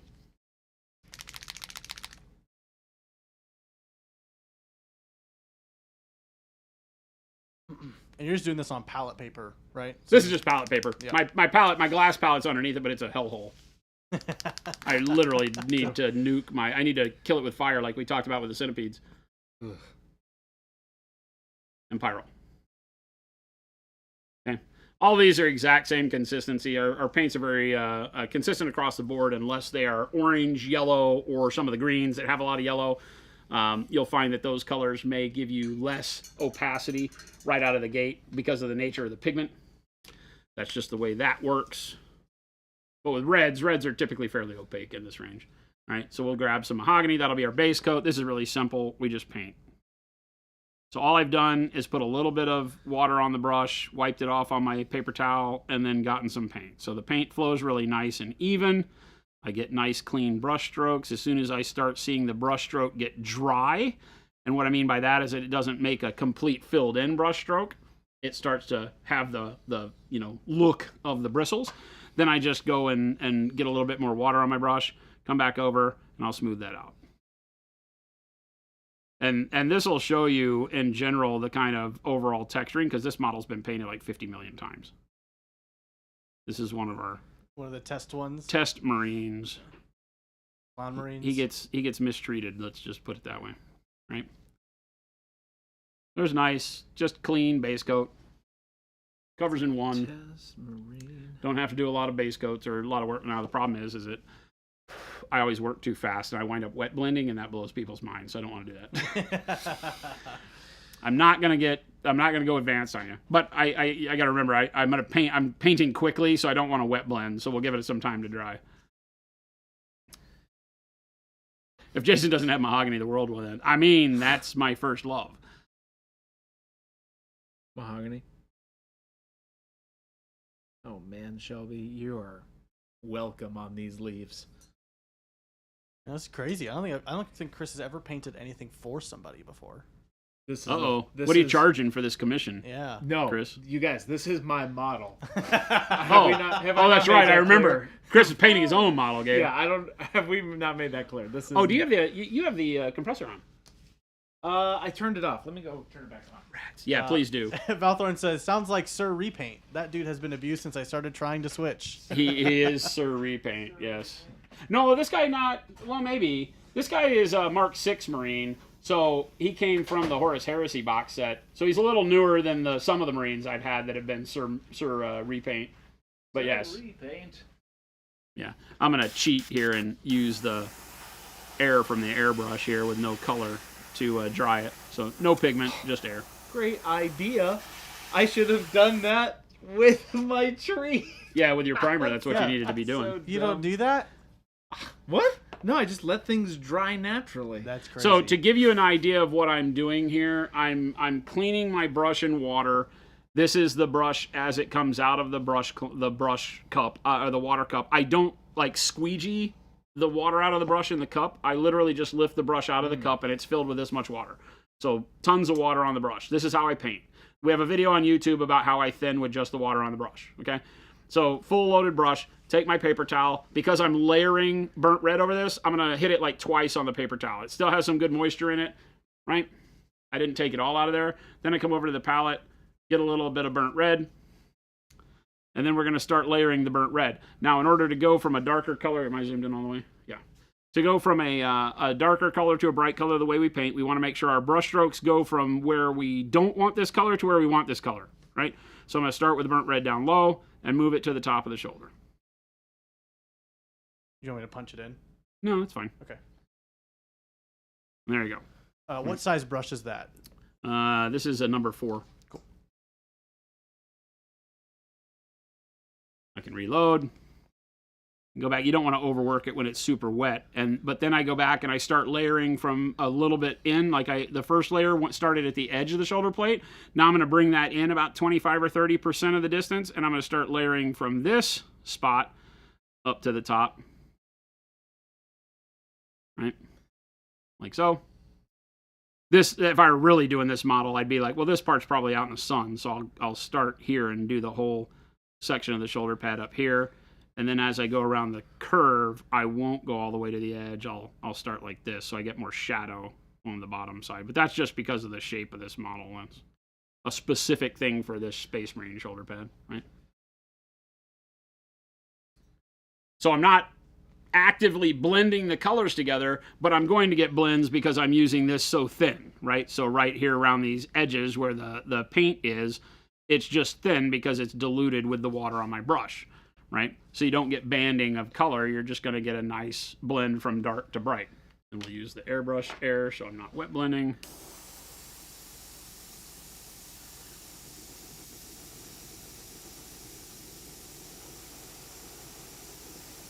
And you'll see how good of a blend we get as that dries. Right, now that's one coat of what we'll call a medium weight glaze. Right, so I'll get more water on my brush, come back down, grab a little bit more burnt red. Right. Again, I take off a lot of the paint on my thumb at this point because I don't want that much material. And I'll come back in because it's a little too dark on the top. I've got a good blend out of my shadow back here now, but I'll come back up here on the top, and again, we'll do another coat. So 2 coats of burnt red, and again, just kind of staying away from the shadow, very quick brush strokes up to the top, always leading my brush to stop where I want it the brightest. One of the biggest problems that people have in general when painting is that they don't care where the brush stroke goes. If I teach you one thing today that will help you become a better painter no matter what you're painting, move the brush towards where you want the most of the color that you're painting with. That make sense? I always use this analogy. When you're sweeping, right? If I send you out to sweep the porch, where are you going to make sure you do? You're always going to keep the broom moving to where you want the pile of debris. Okay? That's how we paint. As you sweep a dust pile, you move the broom, you'll notice it leaves a tail of dust. Even though it's very thin, because not all of it gets caught by the broom, the more you're sweeping, right, the more pigment you're moving, the more it leaves behind. The less dirt you're moving, the less it moves behind. Same with paint.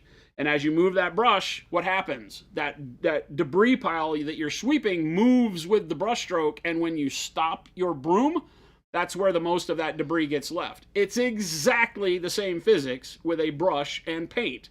As you move the brush across the surface, wherever you stop is where the most color gets left. Period. Even when you're doing a big opaque swipe for a base coat, it may be opaque all the way along your brush stroke, but there's more pigment where you stop. Guaranteed. Right? The more you thin the paint, the more that becomes evident because you'll leave less pigment behind and more of a dot of pigment where you stop. Use that to your advantage, and like I just did, you always move your brush to where you want that debris pile. Right? And I want it right up here at the top corner. Okay, so now I've got a nice blend working from my mahogany through my burnt red. It's starting to get more opaque with the burnt red up there. We'll do one more. Again, just take this. I'm thinning it out on purpose. Right? And then one more time, burnt red, moving it up towards the top there.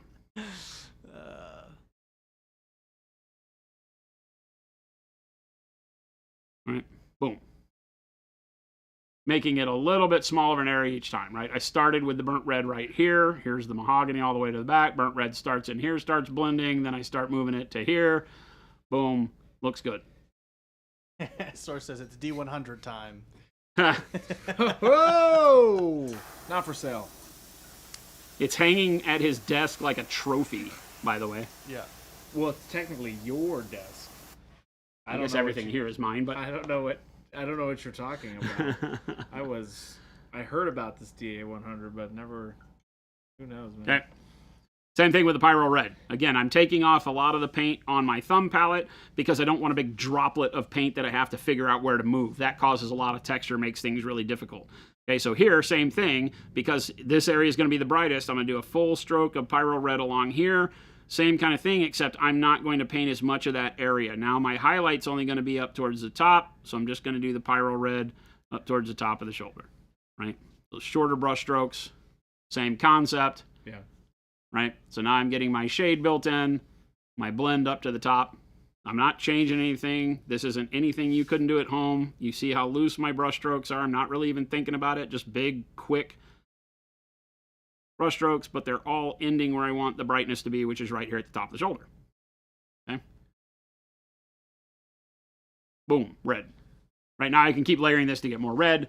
If I wanted to, if all of this is a little darker than what you were thinking, you wanted blood angels and not, blood ravens or whatever, then take some more red, thin it down, right? Again, get it to a glaze consistency, and then you can literally glaze this over the entirety of it. Well, I had some raw paint on there. Got to be careful with that. Right? But then we can come back over this and we can glaze the whole shoulder pad at the end if we want the whole thing to be more red. But because I'm using thin paint, even when I paint it into my shadows, it'll just make those shadows more red, but it'll still be dark, right? So like that. And that helps tie in all those blends together real quick. And now I've got a really nice blended shoulder plate on a Space Marine. One of the hardest shapes to paint because it's spherical and cylindrical all in one. So finding that highlight on there is a little tough. And now you've just done it in, I don't know, how many layers was that? 7? Right? And then you can just keep adding until your heart's content. And then now if we go and I don't remember if this punch-in works. No, it doesn't. Well, let's go back to this. And I can get the super zoom going. Super there you go. zoom. Right? Super zoom. And you can see I don't have texture. Right? And that's painting super fast. OMG Mike, I think you missed the analogy. I'm gonna go on a limb here and say that I think you missed it. OMG Mike said, "Where does the broom come in?" James Bean, thank you. Mine's all purple and the floor is slippery, but my minis are still unbuilt and unpainted. Sapo, yeah, you could start adding orange. I'm just using those as the base red colors, right? But yeah, you could do whatever colors you want. The process is the same. I can add a 4th color and go brighter. I could have gone brighter earlier. That's all determined by what you want the model to look like. The method stays the same no matter what you're doing, right? Use your darker color, use your mid-tone glazed over the top of that, and then your final highlight glazed over the top of that. The thinner you do the paint, the more it's going to stay akin to your base color, so it's going to be darker. The less you thin, the brighter it's going to get quicker. So, Game Delay says, I said everything is mine. Yes, it's your birthday. Today's your special day. No, I mean really. Next ad needs to be me painting with a broom. I quit. I quit. Honestly, you that people are wasn't untrainable. That was That's a the great- perfect analogy. I went, oh, that makes sense now. That's one of the biggest things that I train people with is that piece of knowledge will help your painting across the board 100%. Right? Forget what anybody else tells you I'm literally about doing it painting. right The now. most important thing you can remember is how pigment moves with the brushstroke. Because when you start more advanced, it doesn't really matter as you're just doing paint by numbers when you start out, you're just doing base coats. You're putting paint where paint goes. I always tell you that the key to painting, no matter what it is the right amount of paint in the right location, period. It's that simple, right? Now, that's a very big ambiguous statement because if you're glazing, the right amount of paint is different than if you're base coating. When you're base coating, you want more paint because you want opacity. When you're glazing, you want less paint. And not necessarily saying less paint, you want less pigment, okay, if we want to get technical. So the right amount of paint in the right location has a lot of meaning, but that's how painting breaks down.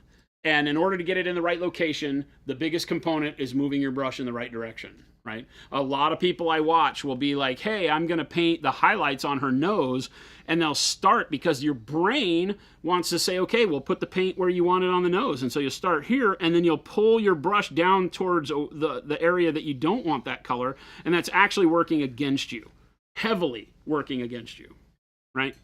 So don't do that. Right? If I was highlighting the top of this nose, I'm actually bringing the brush towards the highlight as opposed to down and away from it.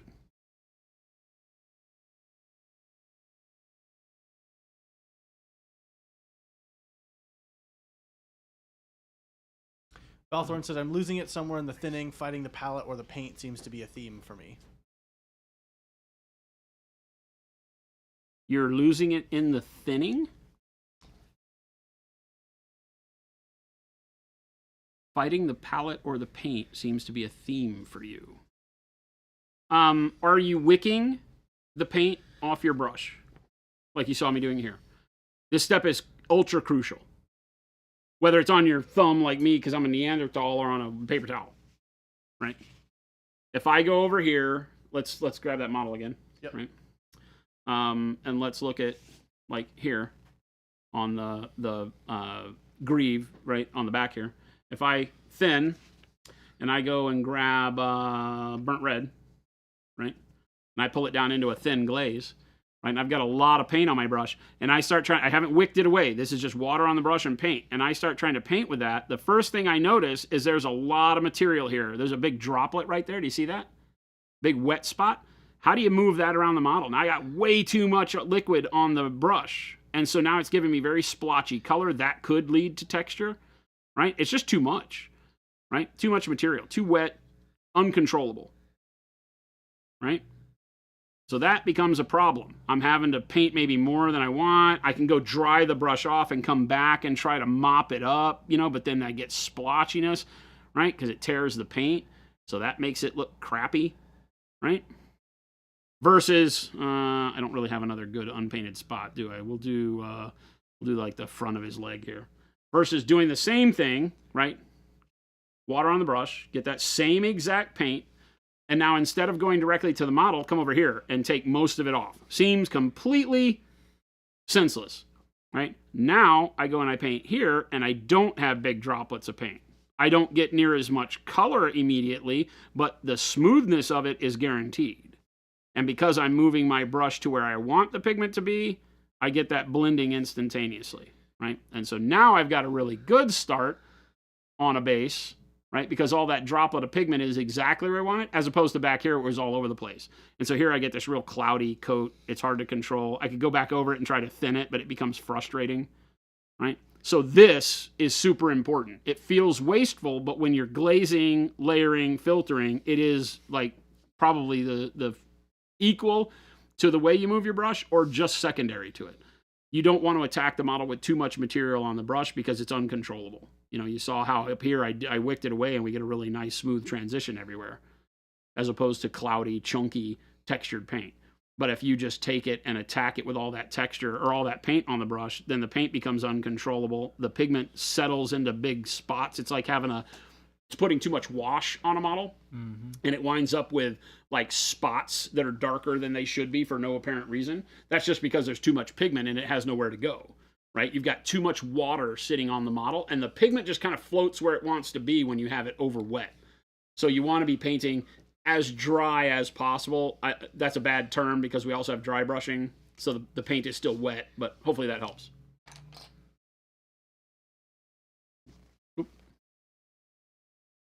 Folks, it is 4:00. Oh What? my. Holy What? hell! Look at all these little leaves I've That's painted. what happens when you're having fun painting. That's what happens when it's your birthday. It's a good teaching day, which is Yeah, great. These are great. Your thumb has never been the same since I started watching Jason Your paint. thumb has never... We have a Phil. Philip! Not tuna. Philip! California Put that cookie needs down. water. Hello. You always paint before you go out with people. That keeps their distance. I love it when I go out after work at like a restaurant after I've been doing flesh and reds. I was just going to say. I went Because to- people are like, are you okay? I mean, the tattoos generally keep people from talking to me because they may just think it's a weird tattoo. But any ETA on wash medium back in stock in the store? I had no idea it was out, Mathis. I can check for you. Blaze and wash? Yeah. Is that out of stock? Yes. Yeah. Probably another month. Maybe 2 weeks. A month? Yeah. Yeah. Wow. We're waiting on shipment of raw materials. Seems like went maybe hot. we're out of it for a couple of weeks. It's a hot item. Unfortunately, all of our mediums, Noosh, Glaze and Wash, some of the hottest things. When you see them in, you buy. Thanks, game delay. You had a spot of dark turquoise on your nose. Now that's good. That's awesome. That's Jordan's done that. Ruben does that about every day. Ruben's that's our paint production unavoidable. lead, and he just doesn't care. And he's That's got not paint fair on to his put it. hands and wipes it, and obviously by the end of the day, he looks like he's war paint on sometimes. Yeah. He doesn't care. Ruben doesn't care. He He embraces goes it. home and just kind of adds a little bit of water to his forehead and a brush and Yeah. paints. Yeah, Ruben doesn't care. Baby Schlebby. Oh. You have yellow ochre on your stomach, a little accident opening a new bottle bare chested today. now, Source, you're doing it right. That's the best way to It's too paint. hot for clothes. It is. Summer is here, and I don't like it. Going back to the comment before we end for the day, where it's fighting your palette and fighting the paint, I always tell people that it is forget the world of miniature painting marketing. Okay, forget that we make pro acryl. Forget what you've heard about wet palettes. Forget about best this and best that. Think only in terms of best practices. It is your best practice to learn to control whatever paint you're painting with on a dry palette first, to understand how the paint responds to thinning. Because if you start on a wet palette, you've already introduced thinning into the equation, so you're starting from an improper foundation. So you won't know what to do with that paint when it starts to act differently from the starting point. Even on a wet palette, paints can dry out, right? They can change consistency. They can skin over, right? And so if you're compensating for the way the paint wants to be in the first place by adding more water to the wet palette or whatever, you're always going to have a slight incomprehension of the painting method if you decide to change anything outside of that color on that palette in that humidity and so on and so forth. It's almost too constrained. So if you use the paints on a dry palette first, get used to how much water you want to add with your brush on the brush stroke. Don't mix water into the paint. Just do what I do here, which is I pull, all of that I just showed you. Here's the drop of paint still wet and usable on the dry palette, but I just pull a tail out and I do all of my thinning away from the droplet so I can always go back and get the pristine pigment and thin it again as I need. So I'm always doing that work down here, leaving the main paint alone, okay? That's a big key. Get used to how that works, see how it works on the model. Then when you go to the wet palette, you kind of have a better sense of what you need to do as far as moisture on the brush to add to it, because you're over-wetting the paint in general, because you're putting moisture on the brush because you've cleaned it. You're not drying it completely before going to the palette, because then the paint doesn't respond well. So you got moisture on the brush, moisture on the palette, moisture in the paint because it's water-based. And so there's a lot of tendency to not know what's the right situation. So even if you don't intend to paint with a dry palette, it's always good to have some palette paper around or a piece of glass like what we use here, or a tile, and get used to the paint and what you need to do to thin. And then when you put it on a wet palette, you'll have a better control of it, right? And you'll start to understand when it's over wet because you've seen how the paint responds in its natural condition, right? Liquid acrylics are not meant for wet palettes, like just plain and simple. Regardless of what anybody tells you, the wet palette is made for watercolors and paste acrylics and gouache. So liquid acrylics don't really want that. I get that when we mix colors, it keeps that mixture lively longer because that mix tends to dry out real quick, and that becomes a hassle. So they're a really good convenience mechanism. But they can lead you down a path where you're not being able to really get what you want out of your paint all the time. And if you get used to one paint and how it works on the wet palette, guaranteed your next paint may not work the same way. So just a good way to a rational approach to get it, no matter what brands you're using, no matter what marketing you're listening to, just the right process for the tools we're using, which are all liquid acrylics. You may be using enamels or whatever, but you're not using a wet palette if you're doing that. In the world of acrylics, it doesn't matter. Strip all that nonsense out and just understand that the correct path to using liquid acrylic paints will lead you into a process that now you can adapt to different styles, brands, all of that, and you'll become a better painter quicker by doing so. So good stuffs. I am really enjoying this. The dry palette dries out before you can finish a single base coat. You're spreading your paint too thin, right? I've been using the Like a pile. same blob on mine. Yeah, there's here we are. I guarantee it's drier here than anywhere else that anybody in chat is at. I just will go out on a limb and say that, right? Because we have somebody here could Google current indoor humidity in Arizona, and I bet it's like 6%, right? It's pretty dry. And since we painted that red, this is still usable paint, right? All three of these colors are still usable on a dry palette. But what most people do is they do this. They put their paint out on the palette, they get their brush, and then they take the whole droplet of paint, right? And they do this with it. And they get paint on their brush. Now your whole droplet of paint is spread thin, it all has contact with air, and it will all evaporate immediately. Don't do that, right? Leave the droplet, and then pull paint out of the droplet down below, and do all of your thinning down in this area. Now I can get a glaze or whatever, but the droplet up here is going to dry less quickly, right? And then you can just come and pull more paint out as you need and do all of that work here. Don't spread the droplet out thin like you see some people on YouTube and all that. Like, this is my mixing area.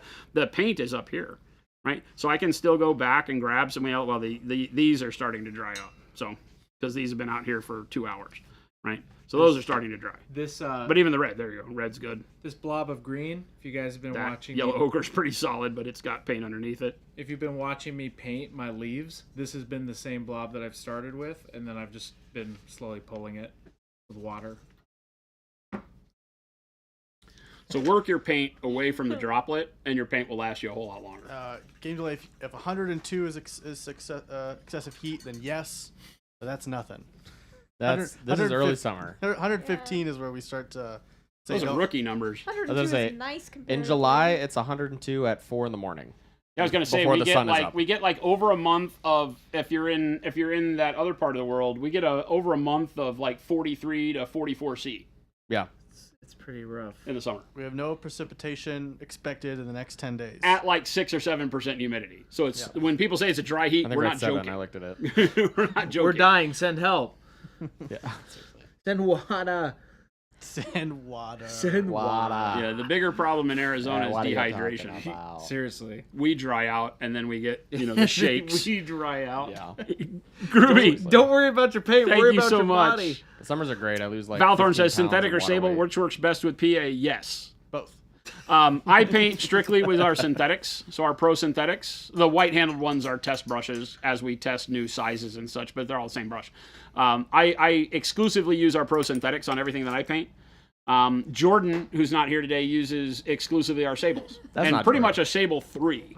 Like, I think he paints 90% of what he paints with one Almost brush. everything he Yes. does is Sable 3. Yeah, it with him. he's telling me that he does a lot of his base, like larger basing, with a 6 synthetic. And Yeah. and then his 3 is his workhorse. Yeah, we both do that. Like all of my base coat, I've been painting most of her actually with a 6. This synthetic 6 that I just showed you. I've done 80% of the work on this model with a size 6. Jerky Right? streamer. Because it still gets a good point. Holds a lot of paint. It's easier to mix colors. If Yeah, I'm Kyle, where are mixing you a at? lot, You especially bigger. when I'm mixing heavy-bodied acrylics, a larger brush with a stiffer bristle is going to help me control that big glob of paint better than a smaller brush. So. Yep. Dry out like they do in the 3-body problem. I know where you live, Mo. I know where you live. We don't want jerky streamers. Is that why people get jerky? Because they need to drink more water? I like this whole thought process. We drink a lot of water. You're such a jerk. Drink more water. Nobody's gonna get that. So that's like a DL kind of under the radar diss. Drink more water. Look at those leaves. You're so welcome, Shelby. Thanks, Christopher. You're not. No, I'm not giving it back. But Valthorn, great questions today. Your model that he's painting for you? Yeah. Valthorn, great questions today. Great questions from everybody in chat. I hope I was able to help. We'll get you work through it. It is an experience when you've learned with, especially in our world, because a lot of people come from the world of Citadel and Vallejo and things like that, that while being very good colors are totally different from the way that we treat paint and the way we make paint. So, most important question, did you enjoy your birthday? Mathis, it's only half done. Yeah, you still have. I still got the many whole hours. rest of We're the all day. But staying yeah, up it's till- been great so far. Christopher Stream's got going me, till Christopher 12 got me a.m. my chocolate milk this morning. I don't do did. coffee. I do chocolate milk or hot chocolate. I don't do hot chocolate in the summer. He knew that. He got me chocolate milk. He does cold hot chocolate. I do Yeah. I do cold chocolate. Cold hot I do chocolate. cold chocolate. Chocolate milk. We got to go out to a good burger joint for lunch with some of us. The whole crew came in and sang happy birthday at the Yep. beginning of the stream as a surprise, which nearly made me cry. for Thanks to Kyle. Christopher and Gabe for arranging all that. Yep. I have a brownie that I still have to eat. You have My- 2 You others. have 2 more. You have my- 3 brownies. Holy crap, I have 3 birthday brownies that I have to eat. So I'm going to die of sugar overdose tonight. And then Beavis. my brother-in-law is taking me out for Mexican food tonight with my nephew, so that's going to be great. Hey guys. And the don't eat the paint sign Don't just eat the came up. paint. Sweet Hey, Moses. it happened in 4 today. We honestly have to call that company and say, you got to send us another controller. This is garbage. Crazy. That's a long delay if you tried to turn it on at the beginning and it just went on. I have no idea. It's radio. It's some sort of radio interference on the frequency that's happening. It could Someone's be click- it could be. See, it just dimmed down, or was that you guys? That was me. Shelby. That was Okay. me. Someone's at clicking a school. garage clicker for like It across the could, street to yeah, get it in could their house. literally be one of the garage door openers in the neighborhood behind us. Who knows? Yeah. Because our building, our manufacturing Mike, you're facility is on the perimeter I of thought a that was you, neighborhood. but I wasn't sure. So we have a big office building next to us, a daycare center on that side, office buildings and condos on the other side side of the road, and then residential neighborhood and the alley. Somebody So it else could has literally be somebody comes home every day around 3 o'clock and hits the garage door opener, and it Yeah, makes or our a light. sign flip Maybe out. they have one of these in their house. It and could they're- be. Who That is knows? a good Oh yeah, Gabe Who got the knows? rave. On the fun Got the thing. rave Oh. light going. It's the party light. Yeah, but whenever you change that, when it changes this one, Yeah. there's all sorts of frequency interference between See, these cheap ass LED have- things. And I have Yeah, this. that turned the don't eat the paint sign is not cheap. The What? controller for it is cheap. Oh, not We could Jason's. totally have a rave in here. Well, you should do that it. was on earlier. Just for some reason, the frequency turned it off. Oh, really? Yeah. King Hammer says, "Are those leaves even painted?" Yeah. And I agree, Kyle. I can't even tell. That looks like primer to me. What? What are you guys talking about? Yeah. That's camo green, baby.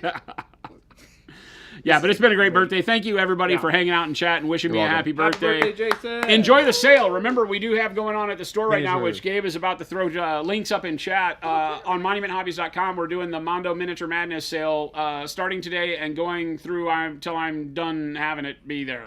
Woohoo! So it's 40% off miniatures from Mindworks and Journeyman, and they're going quick. And some of those are the last of their kind. They're going Remember quick. that a lot of the Mindworks miniatures are done as a series of one of 400, 500, or 1,000, and most of those miniatures that we have that are in those limited situations are the last ones on the planet for sale like that So that aren't tempting. Yeah, it's easy, yeah. bootleg or done third party like that.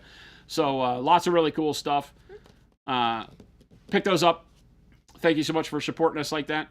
And what else? Happy birthday. Happy what else was I birthday. saying? Happy a birthday, minute ago, Chris. though? I feel like I was saying Oh, I mean, Jason. that. What? Valthorn, no, do not need to be sorry. We love having questions and talking about. Yes. Yeah. No, Like I you said, ask no, those are great. questions. That's why we stream. The stream is not meant for anything other than to help people feel more confident with painting.